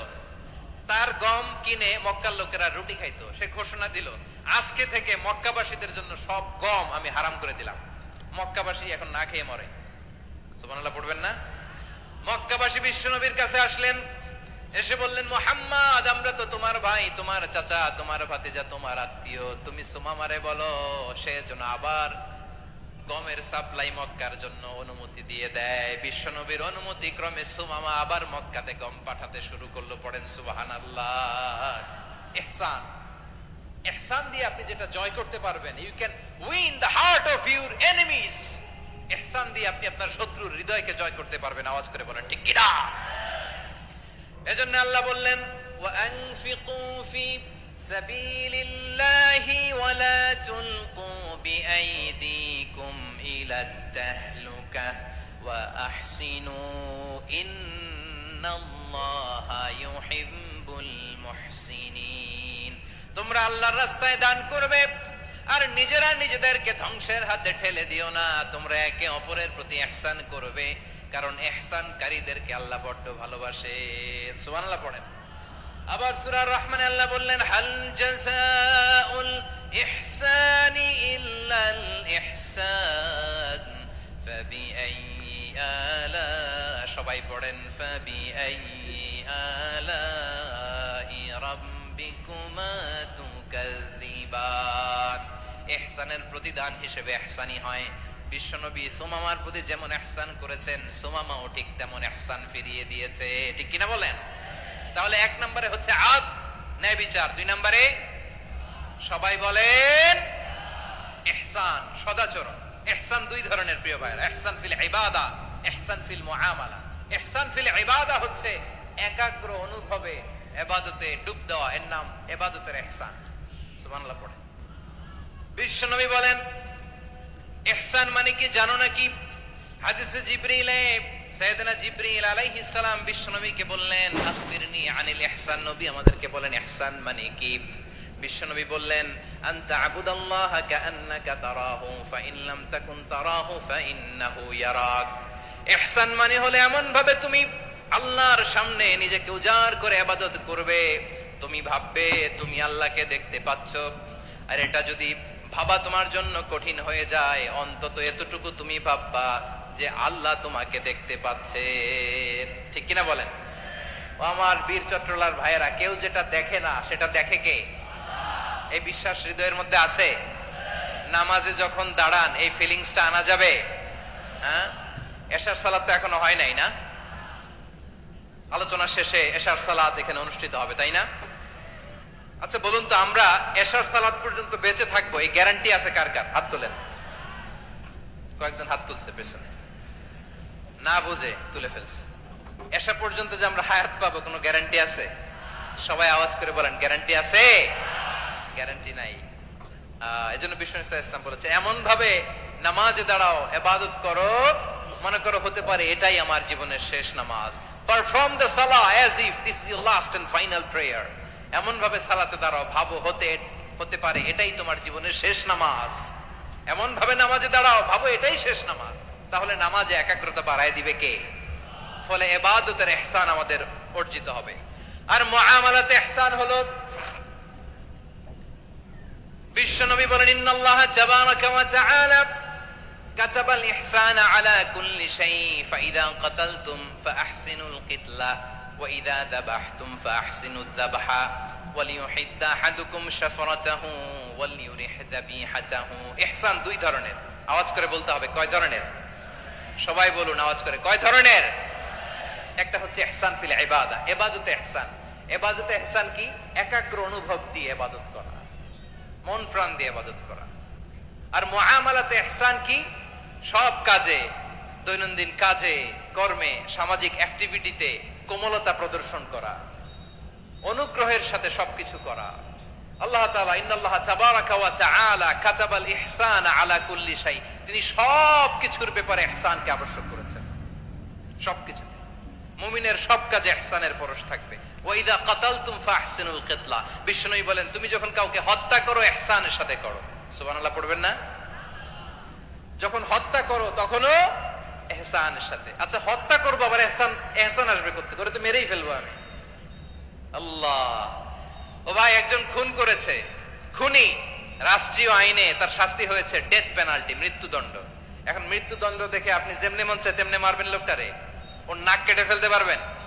ওর কান কাটতে পারবেন? ওর চোখ উপড়ে ফেলতে পারবেন আপনি? যেমন মন চায় তার অঙ্গহানি করা যাবে না। ইহসানের সাথে তাকে হত্যা করো। সুবহানাল্লাহ, this is Islam, this is the true essence of Islam. ওয়া ইযা যাবাহতুম ফাহসিনুয যাবহা, যখন জবাই করবে তখনও ইহসানের সাথে জবাই করো। করব জবাই, ওইখানেও নাকি ইহসান। আচ্ছা, কুরবানির দিন আমরা পশুগুলোরে কি করি বলেন সবাই আওয়াজ করে? জবাই। জবাই মানে তো এটারে মেরেই ফেলতেছি, একটু পরে তো টুকরো টুকরো করে গোশতগুলো খাবো, এটা তো খাবো, এটা তো মেরেই ফেলবে। বিষ্ণু বলে না, জবাইয়ের মধ্যেও, মুমিনের জবাইয়ের ভেতরেও ইহসানের পরশ থাকা চাই। যখন জবাই করবে প্রাণীটাকে হাত পা টাইট করে বেঁধে নাও, ছুরিটাকে শার্পেন করে নাও, ধারালো করে নাও, যাতে অল্প সময়ে জবাইটা হয়ে যায়, প্রাণীটা যাতে কম কষ্ট পায়। সুবহানাল্লাহ পড়ে। দিস ইজ কল্ড ইহসান। ইহসান, আল্লাহ তাআলা যেমনি আদলের আদেশ করেছেন, ন্যায় বিচার, জাস্টিস এনশিওর করতে বলেছেন, সমাজে ইহসানের ব্যবহার, ইহসানের অনুশীলন তিনি করতে বলেছেন। এজন্য মুমিনের প্রতিটি কাজে, আমার চট্টগ্রামের ভাইরা আমার দিকে তাকান, খেয়াল করে শুনুন, মুমিন জীবনের প্রতিটি কাজে ইহসানের পরশ থাকা চাই। আমরা যেন আমাদের পরিবারের প্রতি ইহসান করি, আমরা যেন আমাদের কর্মচারীদের প্রতি ইহসান করি, আমরা যেন আমাদের কলিগদের প্রতি ইহসান করি, আমরা যেন আমাদের ভাইদের প্রতি ইহসান করি। মুমিন জীবনের প্রতি কাজে ইহসানের পরশ থাকার দরকার আছে না নাই? কথা বুঝতে পেরেছেন? তাহলে আল্লাহ তাআলার তিনটা আদেশ ছিল, কয়টা গেল? ভুলে গেছে, ভুলে গেছে চট্টগ্রাম। তিনটা আদেশের মধ্যে কয়টা বললাম? প্রথমে কি ছিল? আদল। 2 নম্বরে, 3 নম্বরে রব্বুল আলামিন বললেন ওয়া ইতাইযিল কুরবা, নিকট আত্মীয়দেরকে দান করো। নিকট আত্মীয়দেরকে দাও, যারা তোমাদের ব্লাড কানেকশনের আত্মীয় তাদেরকে তোমরা দাও। এখানে জেনারেলি বললেন দাও, কি দিব সেটা তিনি এখানে বলেন নাই, সেটা তিনি সূরাতুল ইসরার মধ্যে বলেছেন। আল্লাহ বলেন ওয়া আতিযাল কুরবা হাক্কাহ, নিকট আত্মীয়দেরকে তাদের অধিকার, তাদের প্রাপ্য তোমরা বুঝিয়ে দাও। দেখেন, একটা শান্তির সমাজ, একটা সমৃদ্ধ সমাজ, একটা মানবিক সমাজ গঠনের জন্য আল্লাহ তাআলা বেশি না, মাত্র 3টা অর্ডার, 3টা ভার্ডিক্ট তিনি জারি করেছেন। 1 নাম্বার সুশাসন, ন্যায় বিচার। 2 নাম্বার ইহসান। 3 নাম্বার নিকট আত্মীয়, যারা কাছের, তোমার ভেরি ক্লোজ রিলেশনশিপে আছে, তাদেরকে দাও। দাও, দিলে বাড়িয়ে দেয় কে? অনেকে দিতে চায় না, কৃপণতা করে। দিলে বাড়ায় দেয় কে?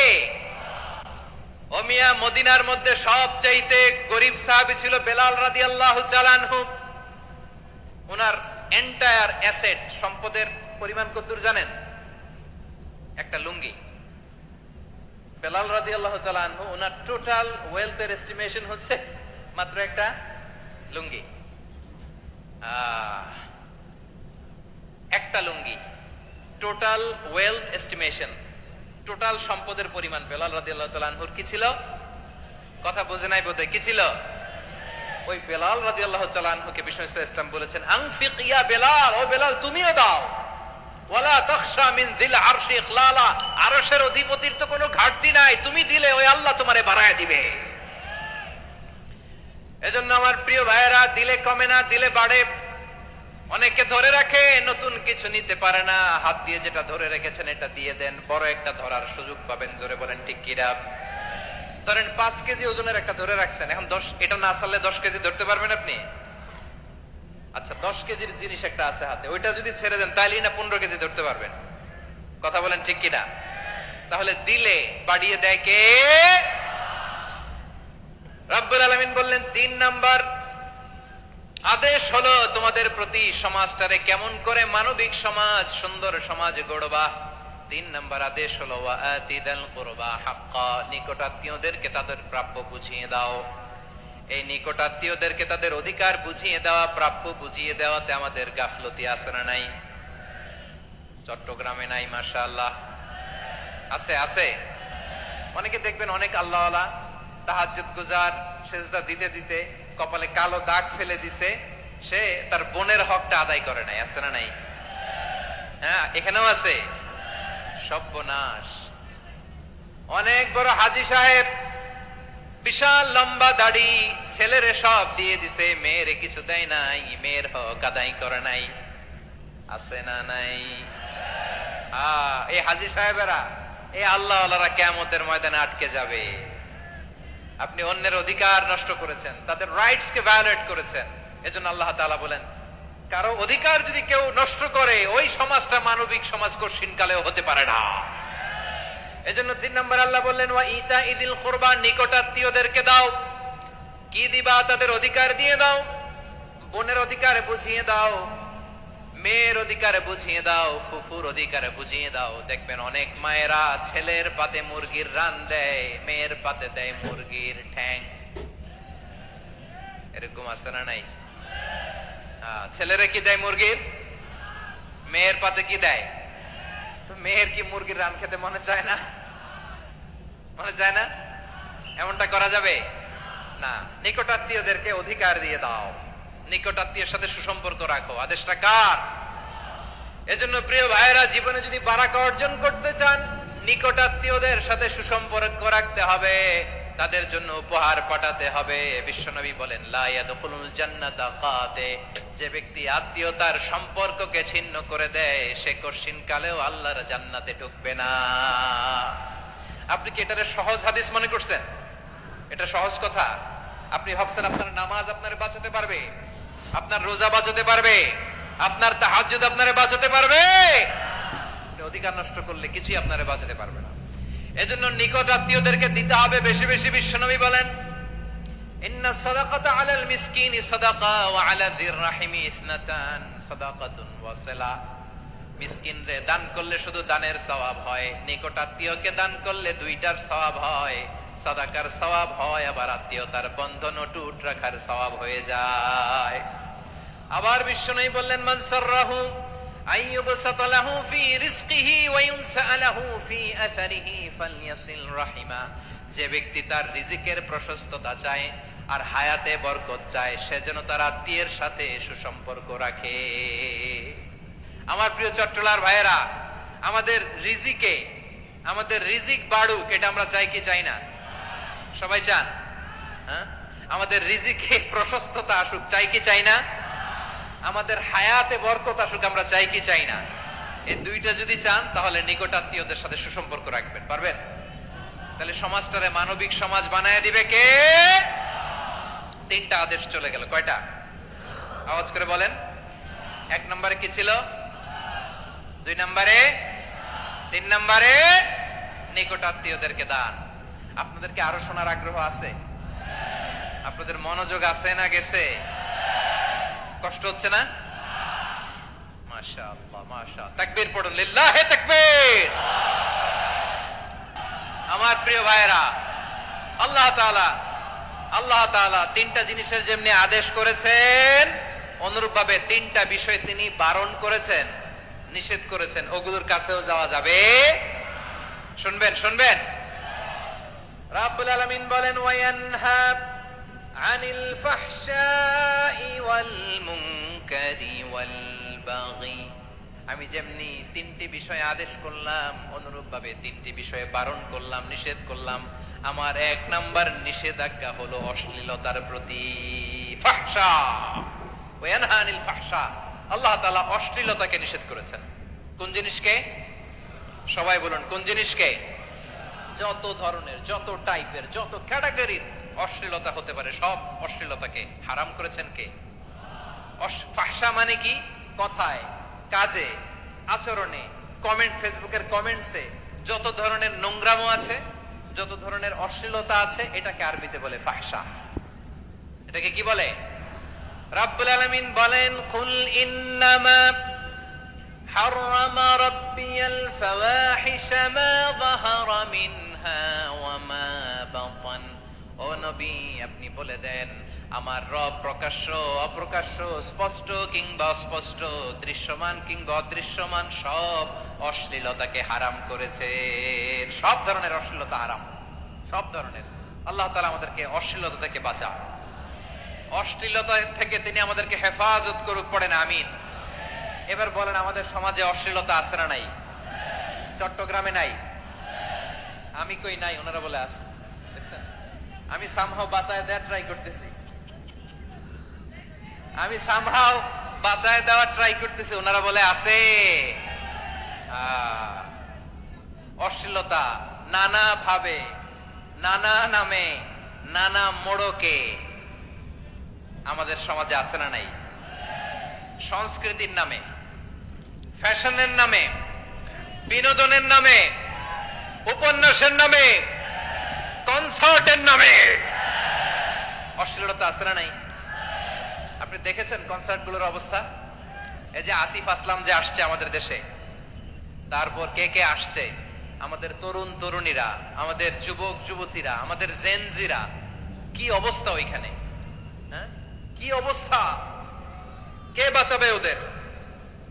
কে রক্ষা করবে ওদের ইমানের, ওদের চরিত্রের হেফাজতের গ্যারান্টি কে দিবে? কনসার্টের নামে অশ্লীলতা আছে না নাই? ছেলে মেয়ে একে অপরকে জড়ায় ধরতেছে, একে অপরকে চুমো খাচ্ছে, প্রকাশ্যে, দিবালোকে, গণমানুষের সামনে। আল্লাহ তাআলা এই অশ্লীলতা থেকে আমাদেরকে বেঁচে থাকতে বলেছেন, বেঁচে থাকতে বলেছেন। রূপালী জগতের নামে অশ্লীলতা আছে না নাই? এই টার্মটা আপনারা জানেন না? রূপালী জগৎ কি জগৎ? আসলে কি রূপালী জগৎ না অন্ধকার জগৎ? আমার বোনেরা, আপনাদেরকে যে কি বলে তারা বুঝায়, রূপালী জগৎ শুনেই আপনি ভরকে যাবেন না। রূপালী জগতে যে নারী যত বেশি উলঙ্গ, সে নাকি তত বেশি সাহসী। জানেন, বলে এটা একটা সাহসী নারী, খুব সাহসী পদক্ষেপ তার। যত বেশি শরীর থেকে কাপড় নামাতে পারবে, যত বেশি বস্ত্রহীন হয়ে নিজেকে প্রেজেন্ট করতে পারবে, সে নাকি তত বেশি সাহসী। আমার চট্টলার ভাইয়েরা, শয়তানের প্রথমে এজেন্ডা ছিল বনি আদমকে বস্ত্রহীন করা। সে আদম এবং হাওয়া আলাইহিস সালামকে নিষিদ্ধ গাছের ফল খাইয়ে তাদেরকে বস্ত্রহীন করেছে। এই জামিনেও সে আমাদেরকে বস্ত্রহীন করতে চাইবে। এই রূপালী জগতের নামে তারা এটা করে। আমার প্রিয় বোনেরা, আপনি জানেন না আপনার দাম কত। ওরা আপনাদেরকে বিজ্ঞাপনের সস্তা পণ্য বানাতে চায়। ওরা আপনাদেরকে ওদের ভোগের লিপসার টুলস বানাতে চায়। ওরা আপনাদেরকে দিয়ে ওদের খায়েশ পূরণ করতে চায়। এটা আপনাদের জন্য মোটেও ডিগনিটি নয়, এটা আপনাদের জন্য সম্মান নয়।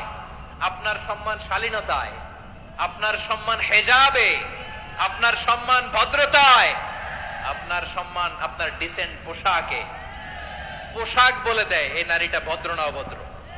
পোশাক বলে দেয় এই মেয়েটা কোন ঘরের মেয়ে। আওয়াজ করে বলেন ঠিক কিনা? আপনি জানেন না, আপনার এই সস্তা পণ্য বানায়, ভোগের পণ্য, বিলবোর্ডে আপনাকে উলঙ্গ করে উপস্থাপন করে। এই অশ্লীলতার সাথে ইসলামের কোনো সম্পর্ক। এজন্য আল্লাহ বলেন, আমি অশ্লীলতাকে হারাম করেছি।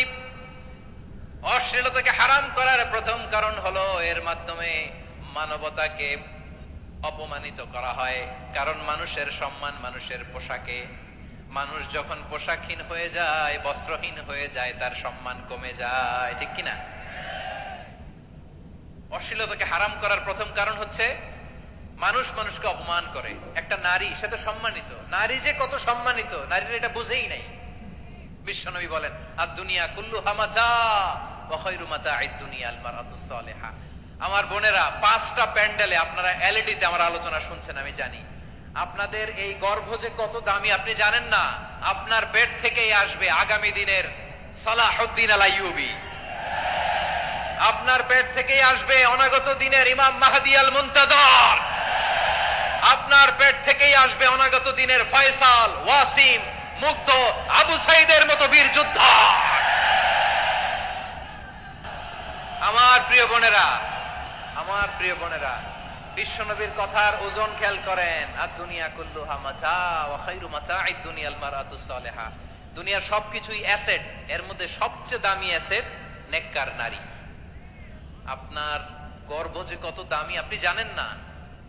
নিজের সময়টাকে কাজে লাগান, কোরআন পড়েন, সুন্নাহ পড়েন। আপনার অনেক দায়িত্ব ঘরে। You are the MD of your family. একটা family it's a very big institution. পরিবার একটা অনেক বড় প্রতিষ্ঠান। And you are the MD of your institution. আপনি এই পরিবারের MD, managing director of your family. এখানে আপনার কত দায়িত্ব। আপনি ছেলে মেয়েদেরকে তারবিয়া করবেন। আপনি আপনার স্বামীর জন্য ঘরটারে জান্নাতের নীর বানাবেন। আপনার জন্য জান্নাতের ডুপ্লেক্স বাড়ি ওইখানে তৈরি করে রাখবে কে? আপনি যে কত দামি আপনি জানেন না। নারীদেরকে আল্লাহ বানিয়েছেন উচ্চতর করে, নিম্নতর নয়। নারীদেরকে ছোট্ট জিনিস দিলে এটারে বড় করে দেয়। নারীদেরকে ভ্রূণ দিলে, শুক্রাণু দিলে নারী এটারে বাচ্চা হিসেবে উপহার দেয়, ঠিক কিনা? বিয়ের মাধ্যমে স্বামী যখন তার শুক্রাণু তার স্ত্রীকে উপহার দেয়, স্ত্রী রিটার্নে কি উপহার দেয়? ফুল ফর্ম বেবি, মানব সন্তান। দেখছেন, আপনি দিলেন একটু, উনি দিছে বিশাল। আপনি যদি নারীকে বাজার এনে দেন, নারী এটাকে সুস্বাদু খাবারে রূপান্তর করে দেয়। আপনি তাকে একটা মুচকি হাসি দিয়ে দেন, সে তার কলিজা দিয়ে দেয়। কিন্তু যদি আপনি তার মনে কষ্ট দেন, সে আপনার জীবনকে জাহান্নাম বানায়া দেয়। খবর আছে, নারীর মন বুঝতে পারলে নেয়ামত, বুঝতে না পারলে কিয়ামত, ঠিক কিনা বলেন? আমার প্রিয় বোনেরা, আপনি যে কত দামি আপনি জানেন না। জানেন না আপনি কত দামি, অনেক দামি আপনি। আপনাদেরকে যেন ভোগের সস্তা পণ্য বানাতে না পারে আপনাদেরকে সচেতন থাকতে হবে, সজাগ থাকতে হবে, কনসার্ন থাকতে হবে। শয়তানের ওই হাতছানির দিকে আর নজর দেওয়া যাবে না। তাহলে কেন আল্লাহ তাআলা এই ফাহশা অশ্লীলতাকে হারাম করলেন? 1 নাম্বার, এতে হিউম্যান ডিগনিটি কমে। 2 নাম্বার, এতে মানুষের অধিকার নষ্ট হয়। আপনি বিয়ে করেছেন, এরে পরকিয়া করেন, ওর সাথে এরকম আছে না নাই? স্ত্রীর অধিকার নষ্ট করেছেন। আপনি বিবাহ সম্পর্কে আবদ্ধ হয়েছেন তার সাথে, আপনি পরকিয়া করেন ওই ছেলের সাথে, আপনি আপনার হাজবেন্ডের সাথে বিট্রে করেছেন। এজন্য আল্লাহ অশ্লীলতাকে হারাম করেছেন। অশ্লীলতাকে হারাম করার আরেকটা কারণ হচ্ছে আল্লাহ তাআলা এই হিউম্যান জেনারেশনকে এটাকে প্রিজার্ভ করতে চায়।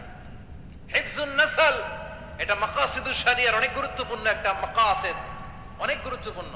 আপনার নাসল, আপনার জেনারেশনকে সংরক্ষণ করা। এই যে আসতেছে ফেব্রুয়ারি, কত ফেব্রুয়ারি জানো? এটা কি বিশ্ব ভালোবাসা দিবস? হ্যাঁ, কি দিবস?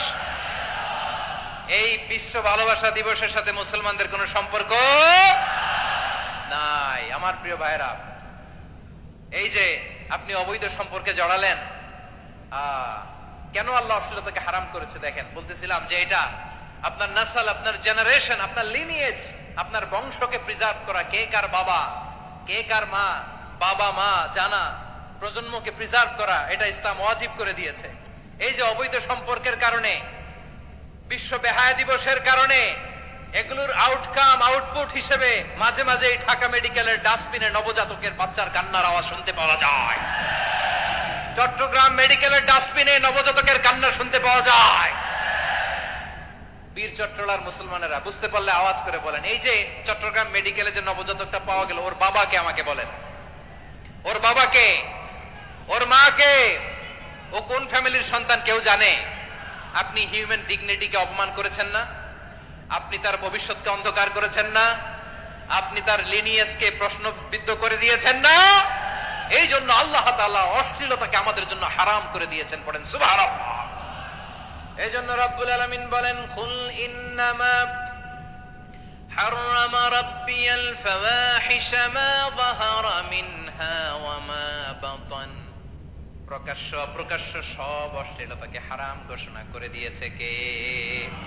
আবার দুনিয়ার বুকে যারা অশ্লীলতার প্রসার করে তাদের জন্য শাস্তি মজুদ রেখেছে কে?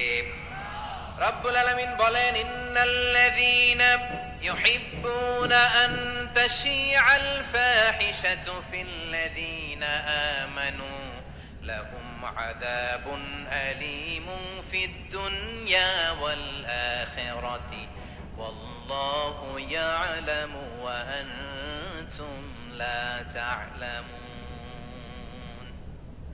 নিশ্চয়ই যারা বিশ্বাসীদের মাঝে অশ্লীলতার প্রচার প্রসার করতে চায় তাদের জন্য আমি মর্মন্তুদ শাস্তি প্রস্তুত করে রেখেছি, দুনিয়াতেও রেখেছি, আখিরাতেও রেখেছি। ঘোষণাটা কার? যারাই নাটকের নামে, সিনেমার নামে, রূপালী জগতের নামে, মুভির নামে, ওটিটি প্ল্যাটফর্মের নামে আমার সমাজে অশ্লীলতা ছড়াতে চায় তাদের জন্য কঠিন মর্মন্তুদ শাস্তি মজুদ রেখে দিয়েছে কে? ও আমার বোনেরা, এখনো আপনি জাগবেন না? এখনো আপনার চিন্তার দুয়ারে এখনো নাড়া পড়ে নাই? ওরা আপনাকে উলঙ্গ বানাতে চায়, ওরা আপনাকে আইটেম গার্ল বানাতে চায়। এজন্য ইসলাম অশ্লীলতাকে হারাম করেছে। হারাম। ইসলাম বলেছে যোজন যোজন দূরে থাকো, ওরা বলে না কাছে আসো, কাছে আসার গল্প, ক্লোজ আপ ওয়ান, কাছে আসার গল্প আছে না নাই? চট্টগ্রামে তো এগুলো নাই মাশাআল্লাহ। হ্যাঁ, এখানেও আছে ক্লোজ আপ ওয়ান, কাছে আসার গল্প। আল্লাহ বলেন ওয়ালা তাকরাবুজ জিনা, কাছেও এসো না, জিনা থেকে যোজন যোজন কিলো দূরে থাকো, ওরা বলে কাছে আসার গল্প। আমার বীর চট্টলার ভাইয়েরা, কাছে আসতে হলে আমরা কোরআনের কাছে আসব, কাছে আসতে হলে নবীর কাছে আসব, কাছে আসার গল্প হবে আমার রবের কাছে আসার গল্প। চিল্লায় বলো ঠিক কিনা? বসুন বসুন আমার ভাইয়েরা। তাহলে অশ্লীলতার সাথে আমাদের কোনো সম্পর্ক? সবাই বলতে পারেননি, আওয়াজ করে বলুন, অশ্লীলতার সাথে আমাদের কোনো সম্পর্ক? আমরা এই সমস্ত ক্লোজ আপ ওয়ান, কাছে আসার গল্পের প্রোগ্রামে যাব? আমরা কোন ধরনের অশ্লীল কন্টেন্ট সোশ্যাল মিডিয়ায়, টিভিতে দেখব? কি যুগ যে আমরা কাটাচ্ছি আপনি কল্পনা করতে পারবেন না। পর্ন ইন্ডাস্ট্রি, নারী পুরুষের বস্ত্রহীন যুগল দৃশ্য, এটাকে দিয়ে ওরা কোটি ডলারের ইন্ডাস্ট্রি বানিয়েছে। পুরো মানব ইতিহাসে এরকম জঘন্য সময় মানব ইতিহাস পার করে নাই। পর্ন এটা ইন্ডাস্ট্রি হয়ে গেছে। আমাদের এই যুবকগুলো, জেনজি গুলো, ওদের চরিত্র বাঁচাবে কি করে? কেমন করে হেফাজত করবে ওদের এই মূল্যবান চরিত্র? আমার প্রিয় ভাইরা, এই অশ্লীলতার দ্য লেটেস্ট ভার্সন হচ্ছে LGBTQ, শরীফ থেকে শরীফা। শুনছেন আপনারা?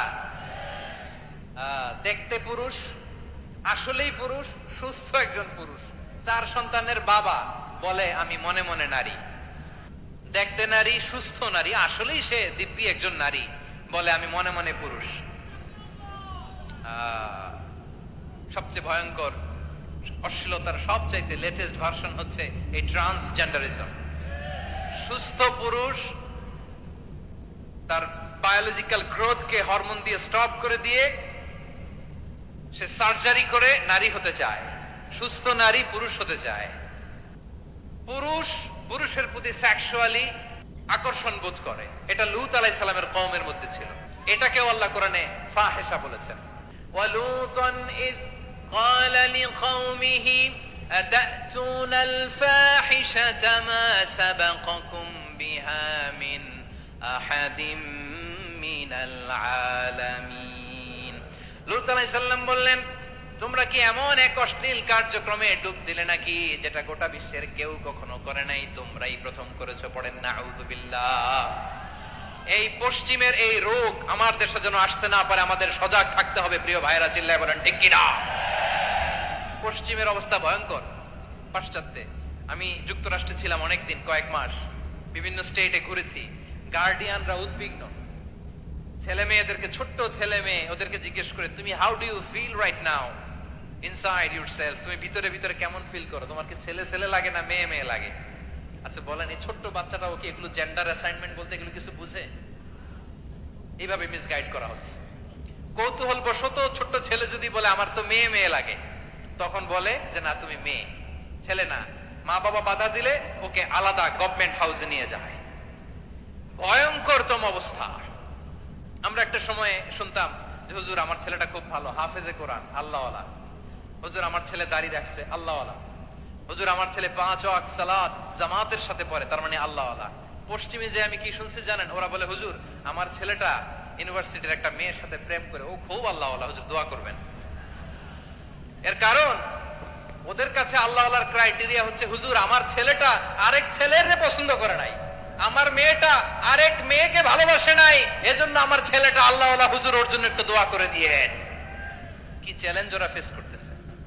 ওনার ছেলে যে আরেক ছেলেরে বিয়ে করবে না, এটাতেই উনি খুশি যে আলহামদুলিল্লাহ আমার ছেলেটা একটা মেয়েরে ভালোবাসে, আমার মেয়েটা একটা ছেলেরে ভালোবাসে, মানে এটা খুব আল্লাহওয়ালা।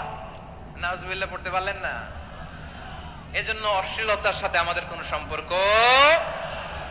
রাব্বুল আলামিন বলেন ওয়ায়ানহা আনিল ফাহশাই ওয়াল মুনকারি ওয়াল বাগি। তিনটা জিনিসকে আমি নিষিদ্ধ করলাম। এক নাম্বার হলো ফাহশা, অশ্লীলতা। 2 নম্বরে হলো মুনকারের সমস্ত মন্দ কাজ। আপনাদের মনোযোগ আছে না? শেষ করে দিব? আর 2-1 মিনিট শুনবেন? আচ্ছা বলি তাহলে, আর 2-1 মিনিট। তাহলে নিষেধাজ্ঞা জারি করেছেন 3টা জিনিসের উপর। 1 নাম্বার কি? ফাহশা, অশ্লীলতা। 2 নাম্বার মুনকার। মুনকার মানে হচ্ছে যত মন্দ কাজ, খারাপ কাজ, বাজে কাজ, এটার বলে মুনকার। এটার কি বলে? আপনারা পড়ছেন না তা'মুরুনা বিল মা'রুফি ওয়া তানহাউনা আনিল মুনকার। ভালো কাজের আদেশ, সৎ কাজের আদেশ, অসৎ কাজের নিষেধ। মুনকার, মুনকার হচ্ছে মানুষের স্বাভাবিক বিবেক বোধ যেটাকে খারাপ বলে, ওইটাই মুনকার।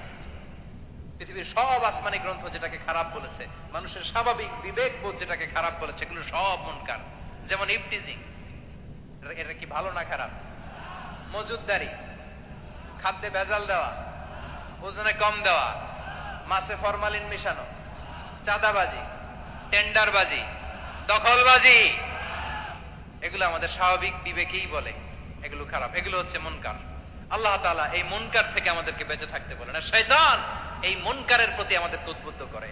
আল্লাহ তাআলা বললেন ইয়া আইয়ুহাল্লাযীনা আমানু লা তাত্তাবিউ খুতুওয়াতিশ শাইতান ফাইন ওয়া মান ইয়াত্তাবি' খুতুওয়াতিশ শাইতানি ফাইন্নাহু ইয়া'মুরু বিল ফাহশাই ওয়াল মুনকার। আল্লাহ বললেন আমার গোলামেরা শোনো শোনো, ও আমার বিশ্বাসী বান্দারা খবরদার, তোমরা কশিনকালেও শয়তানের পদাঙ্ক অনুসরণ করবে না, কারণ শয়তান তোমাদেরকে অশ্লীলতা এবং মন্দ কাজের দিকে উদ্বুদ্ধ করে। আমাদের কাজ হচ্ছে শয়তান আমাদেরকে যেদিকে নিতে চায় আমরা তার উল্টা দিকে যাব, ঠিক কিনা বলে? শয়তান এই মন্দ কাজকে আমাদের কাছে বিউটিফাই করে, চাকচিক্যময় করে আমাদের সামনে উপস্থাপন করে। এজন্য আল্লাহ বলেন মুনকারকে থামাতে হবে, মুনকার প্রতিরোধ করতে হবে। মুনকার প্রতিরোধের দায়িত্ব শুধু আমাদের নাকি? শুধু আপনার খতিব সাহেবের, ইমাম সাহেবের, নাকি মুসলিম উম্মার সবার? আওয়াজ করে বলুন, মুনকার অসৎ কাজ প্রতিরোধের দায়িত্ব কার? রাব্বুল আলামিন বলেন কুনতুম খায়রা উম্মাতিন উখরিজাত লিন-নাসি তা'মুরুনা বিল মা'রুফি ওয়া তানহাউনা আনিল মুনকার। তোমাদেরকে শ্রেষ্ঠ জাতি করে জমিনের মধ্যে আবির্ভূত করা হয়েছে, যাতে করে তোমরা জমিনের ভেতরে সৎ কাজের আদেশ করতে পারো আর অসৎ কাজের নিষেধ করতে পারো। উম্মা কুনতুম খায়রা, তাহলে গোটা উম্মার দায়িত্ব, এটা বুঝতে পারছেন তো? আচ্ছা আরো নিচে আসেন। এরপরে আল্লাহ বললেন শুধু উম্মাহ না, এই জমিনের রাজত্ব আমি যাদের হাতে দেই, এই জমিনের মালিক আমি যাদেরকে বানিয়ে দেই, যাদেরকে আমি সরকারের দায়িত্ব দেই, তাদেরকেও মুনকার প্রতিরোধের দায়িত্ব দিয়েছে কে? আল্লাহ বলেন যারা ক্ষমতার মসনদে বসেছে তাদেরকে 4 দফা কর্মসূচি আমি আল্লাহ দিলাম। আওয়াজ করে বলেন কয় দফা? আল্লাহ বলেন আল্লাযীনা ইম্মাক্কান্নাহুম ফিল আরদি আকামুস সালাতা ওয়া আতাউজ যাকাতা ওয়া আমারু বিল মা'রুফি ওয়া নাহাউ আনিল মুনকার ওয়ালিল্লাহি আকিবাতুল উমুর। যারা এই জমিনের উত্তরাধিকার হয়েছে তারা 4 দফা কর্মসূচি নিয়ে সামনে আগাবা। সালাত কায়েম করবা, যাকাত আদায় করবা, সৎ কাজের আদেশ দিবা, অসৎ কাজ থেকে মুনকার প্রতিরোধ করবা। আদেশটা কার? আমার প্রিয় চট্টলার ভাইরা, পুরো উম্মার দায়িত্ব মুনকার প্রতিরোধ করা, সরকার প্রধানের দায়িত্ব মুনকার প্রতিরোধ করা। এরপর আল্লাহ বলেন প্রতিটা ফ্যামিলির যিনি প্রধান সিইও বাবা, প্রত্যেক বাবারও দায়িত্ব এই মুনকার প্রতিরোধ করা। আওয়াজ করে বলেন ঠিক কিনা? যেমনটি সাইয়েদনা লুকমান আলাইহিস সালাম ওনার কলিজার টুকরা সন্তানকে আদেশ করেছেন, ইয়া বুনাইয়া আকিমিস সালাতা ওয়া'মুর বিল মা'রুফি ওয়ানহা আনিল মুনকার। পড়েন সুবহানাল্লাহ। বাবা ছেলেকে সবক দিচ্ছে। কে সবক দিচ্ছে? কাকে? লুকমান আলাইহিস সালাম ছেলেকে বলতেছে, ওরে আমার কলিজার টুকরা সন্তান, ওরে আমার বাছা, নামাজ কায়েম করবা, সৎ কাজের আদেশ দিবা, আর মুনকার প্রতিরোধ করবা, অসৎ কাজ সমাজ থেকে খারাপ কাজকে ঝেঁটে বিদায় করে দিবা। তাহলে দেখেন আমি স্টেপ বাই স্টেপ নামলাম। পুরা উম্মার দায়িত্ব, জমিনের উত্তরাধিকারী আল্লাহ যাদেরকে বানিয়েছেন সরকার, তাদের দায়িত্ব, প্রতিটি ফ্যামিলির প্রধানের দায়িত্ব। এরপরে বিশ্বনবী বলেন সচেতন প্রতিটি মুসলিমের দায়িত্ব সমাজ থেকে মুনকারকে উৎখাত করা। বিশ্বনবী বলেছেন মান রাআ মিনকুম মুনকারান ফালিয়ুগাইয়িরহু বিয়াদিহি فإن لم يستطع فبلسانه وإن لم يستطع فبقلبه وذلك أضعف الإيمان। সমাজে যে মুনকার দেখবে, খারাপ কাজ দেখবে, সে যেন হাত দিয়ে সেটাকে থামায়। কি দিয়ে? আপনাদের তো হাত নাই না? হাত আছে, হাত আছে। ওরা যেই হাত দিয়ে অন্যায় করে ওটা প্রতিরোধের জন্য আমাদেরও হাত আছে না নাই? থামাতে হবে। বসুন আমার প্রিয় ভাইরা, ওরা ওদের যেই হাত দিয়ে টেন্ডারবাজি করে, চাঁদাবাজি করে, ইফটিজিং করে, দখলবাজি করে, যেই হাত দিয়ে, ওই মুনকার থামায় দেওয়ার জন্য আল্লাহর দেয়া আমাদেরও 2টি হাত আছে না নাই? আমাদেরও হাত আছে। থামাইতে হবে, থামাইতে হবে, হিম্মত করতে হবে। আমার প্রিয় ভাইরা, না থামালে আমরাই ডুববো শেষমেশ। আমাদের বাঁচার জন্য হইলেও থামাইতে হবে। রব্বুল আলামিন বলেন ওয়াত্তাকু ফিতনাতাল লা তুসিবান্নাল্লাযীনা যালামু মিনকুম খাসসা। ও আমার গোলামেরা, ওই আযাবকে ভয় করো যে আযাব যখন আমি জমিনের বুকে পাঠাই শুধু জালেমদেরকেই মারি না, আলেমদেরকেও মারি। আযাব যখন আসে তখন শুধু জালিমই মরে না, আলেমও মরে। জানেন মুসা আলাইহিস সালামের পায়ে একবার একটা লাল পোকা কামড় দিয়েছে, লাল পিঁপড়া। লাল পিঁপড়া কামড় দিলে খুব আরাম লাগে না? কি লাগে? হ্যাঁ, জ্বলে না? লাল একটা পিঁপড়া কামড় দিছে, তো উনি রেগে মেগে পাশি দেখে লাল পিঁপড়ার বাসা, পা দিয়ে ডলে মুছে সবগুলো পিঁপড়া মেরে ফেলছে। এই ঘটনাটা আল্লাহ ঘটিয়েছেন এজন্য মুসা আলাইহিস সালাম ছিলেন কালিমুল্লাহ, সরাসরি আল্লাহর সাথে কথা বলতেন। তিনি আল্লাহকে জিজ্ঞেস করেছিলেন, আল্লাহ তুমি যখন কোন জনপদে আযাব পাঠাও, শাস্তি দাও, ওখানকার শুধু জালেমরাই তো মরে না, ভালো মানুষগুলাও মরে, তো আযাব দিবা মুশরিকদের উপর দিবা, অবাধ্যদের উপর দিবা, ভালো মানুষগুলারে মারো কেন? আল্লাহ বললেন মুসা তোমার যে কামড় দিছিল পায়ের মধ্যে পিঁপড়া, কয়টা পিঁপড়া? জোরে বলেন। একটা পিঁপড়া, সবগুলারে মারলা কেন? রেগে মেগে পুরো পিঁপড়ার বাসা ভেঙে মেসাকার করলা কেন? এই মুসা, আমি যখন অ্যাকশনে যাই, আমি যখন শাস্তি দেই, তখন এত বাস বিচার করা হয় না, বাস বিচার করা যায় না। যখন অ্যাকশনে যাওয়া হয় ওইটা ডাইরেক্ট অ্যাকশন হয়ে যায়। চিল্লায় বলো ঠিক কি না? এজন্য আমাদের আমাদের বাঁচার জন্য হলে ওই পাপ থামাতে হবে, এই শয়তানের অট্টহাসি থামাতে হবে, অন্যায় অপরাধ সমাজ থেকে আমাদের থামাতে হবে। কারণ আযাব আসলে ওরাও মরবে, আমরাও মরবো। একটা জাহাজ 2 তলা, আপনি আছেন 2য় তলায়। শুনতেছেন? শুনতেছেন? জাহাজ কয় তলা? আপনি কোন তলায়? 2য় তলায়। নিচের তলার কিছু লোক জাহাজের তলা ছিদ্র করতে আরম্ভ করছে। কি ছিদ্র করতেছে? আচ্ছা, জাহাজের তলা ছিদ্র করলে তলা দিয়ে কি ঢুকে? এখন আপনি যদি বলেন আমার কি, আমি তো 2 তলায়, আমার কি, আমি তো সেফ, আমি ইন দ্য সেফ জোন, আমি তো ভালো আছি, আমি তো ভালো আছি, ওরা ছিদ্র করে ওরা মরবে। আসলে কি শুধু ওরা মরবে, নাকি তলা ফুটো হলে ভিতরে পানি ঢুকলে আপনারও শরীর সমাধি হবে?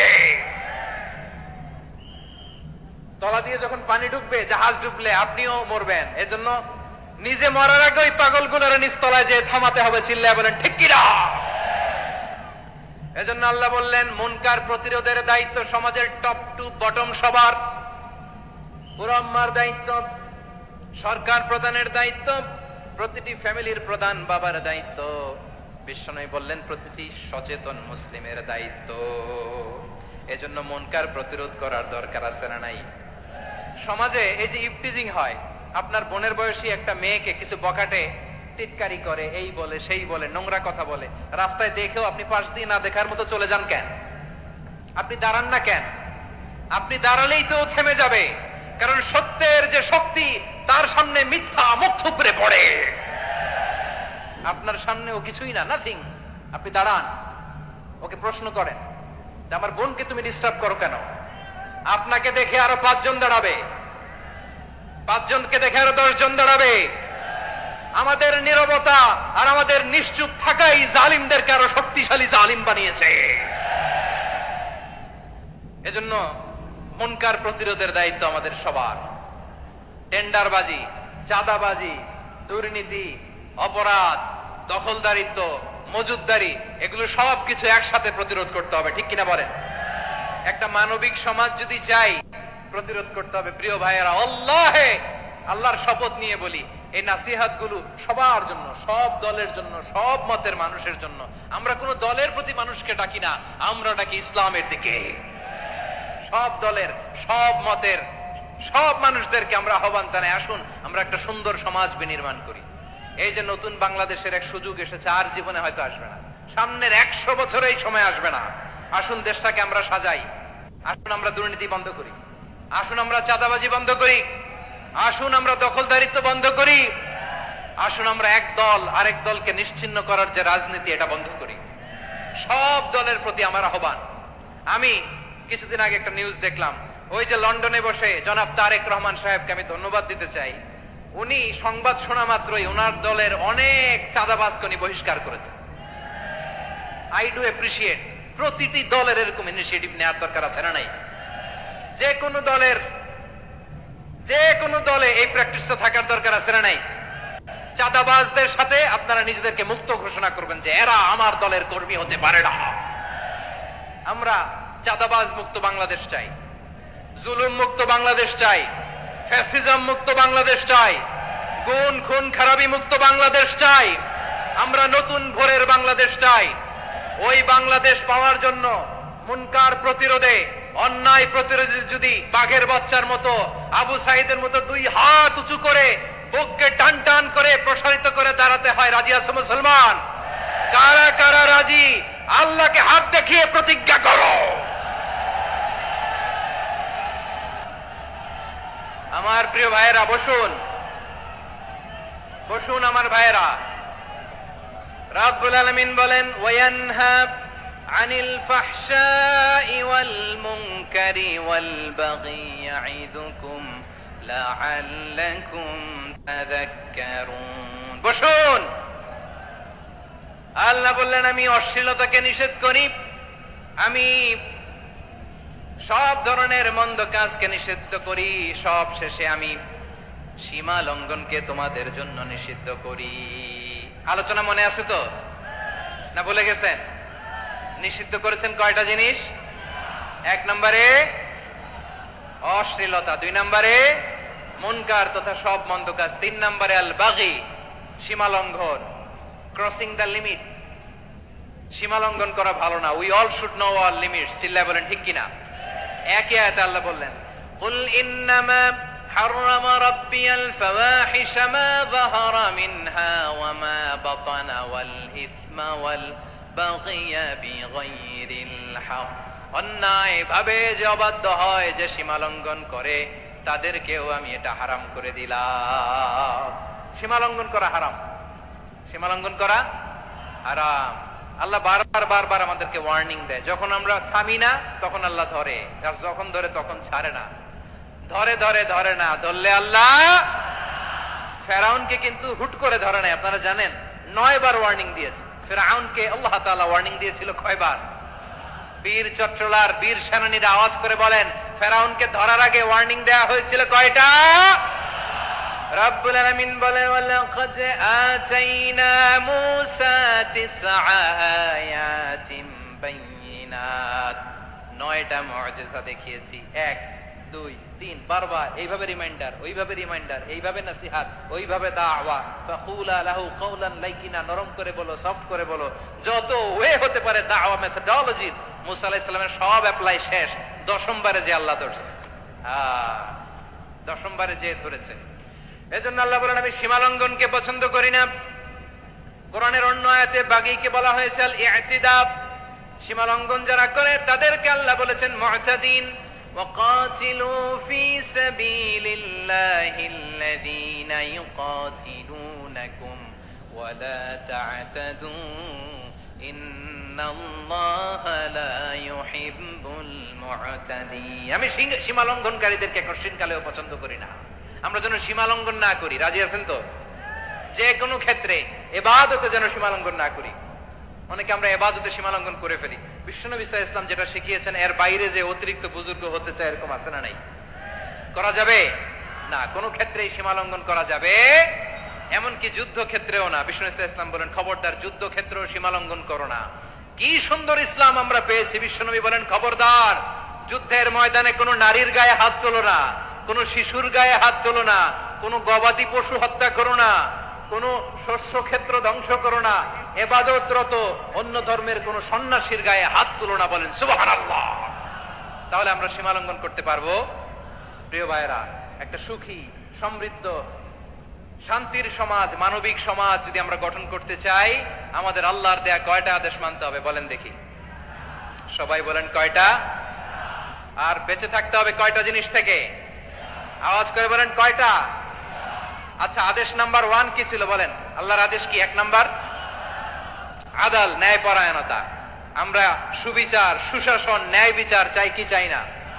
2 নম্বরে কি ছিল? মাশাআল্লাহ, আওয়াজ করে বলেন 2 নম্বরে কি ছিল? ইহসান। আমরা যেন সবার প্রতি দয়া পরবশ হই, ইহসান করি। 3 নম্বরে কি ছিল? নিকটাত্মীয়দের দান করা, তাদের অধিকার প্রাপ্য বুঝিয়ে দেওয়া। পাশাপাশি 3টা জিনিস থেকে আল্লাহ বারণ করেছেন, নিষেধ করেছেন। তার প্রথমটা ফাহশা, অশ্লীলতা। অশ্লীলতার সাথে আমাদের কোনো সম্পর্ক। আজকের এই ঐতিহাসিক চট্টগ্রামের প্যারেড ময়দান থেকে আমরা যত ধরনের মা তাহারা মিনহা মা বাতান, প্রকাশ্য অপ্রকাশ্য, দৃশ্যমান অদৃশ্যমান সব অশ্লীলতা থেকে নিজেদেরকে মুক্ত ঘোষণা করলাম। অশ্লীলতাকে আমরা না বলে দিলাম। আওয়াজ করে সবাই বলুন নো। অশ্লীলতার সাথে আমাদের কোনো সম্পর্ক। 2 নম্বর নিষেধাজ্ঞা কি ছিল? আল মুনকার, সমাজের যত মন্দ কাজ এগুলোকে আমরা প্রতিরোধ করব। রাজি আছেন তো সবাই? 3 নম্বরে আল বাগী, সীমালঙ্ঘন। কোন মুসলিম সীমালঙ্ঘন করে না, এমনকি যুদ্ধ ক্ষেত্রেও না। আওয়াজ করে বলেন ঠিক কি না? রব্বুল আলামিন শেষে বললেন, ইয়াইদুকুম লাআল্লাকুম তাযাক্কারুন। আল্লাহ তোমাদেরকে উপদেশ দেন যাতে তোমরা শিক্ষা গ্রহণ করো। আমরা উপদেশ দিব, আমরা জোর করে কাউরে কিছু মানাতে চাই না। লা ইকরাহা ফিদ্দিন ওয়া যাক্কির ফাইন্না যিকরা তানফাউল মুমিনিন। উপদেশ দিলে এটা মুমিনদের কাজে দেয়। লাস্তা আলাইহিম বিমুসাইতির ইন্নামা আনতা মুযাক্কির। নবী হে, আপনি রিমাইন্ডার দাতা, আপনি উপদেশ দিবেন। আমরাও বিশ্বনবীর এই হাদিসগুলো থেকে, কোরআনের আয়াত থেকে রিমাইন্ডার, এই কথামালা, বাণী বাহক হিসেবে এই বাণীগুলো আপনাদের সাথে কাছে পৌঁছে দিলাম। আমরা আল্লাহ তাআলার কাছে প্রার্থনা করি, আল্লাহ আমরা যেন আদল দিয়ে আমাদের সমাজকে গঠন করতে পারি। আল্লাহ আমরা যেন ইহসান করতে পারি, আমরা যেন নিকটাত্মীয়দের দান করতে পারি। আল্লাহ যত ধরনের অশ্লীলতা, অনাচার, মন্দ কাজ, সীমালঙ্ঘন, অবাধ্যতা থেকে যেন আমরা বেঁচে থাকতে পারি। আল্লাহ তাআলা আমাদের সবাইকে কথাগুলো বোঝার ও আমল করার তৌফিক দান করুক। হাযা মা ইনদি ওয়াল ইলমু ইনদাল্লাহ আলাইহি তাওয়াক্কালতু ওয়া ইলাইহি উনীব। প্রিয় ভাইরা, আমি আপনাদের সবার জন্য দোয়া করি, আপনারাও আমার জন্য দোয়া রাখবেন। আমাদের পাশেই আছেন আমাদের সকলের শ্রদ্ধাভাজন আমাদের মুরব্বী আওলাদে রাসূল আনোয়ার হোসেন তাহের জাবির আল মাদানী হাফিজাহুল্লাহ ওয়া রাআ। সবাই বসুন। উঠবেন না, কেউ উঠবেন না। উঠলেন কেন? প্যারেড ময়দানের প্রোগ্রাম তো এরকম হইতে পারবে না। বসুন।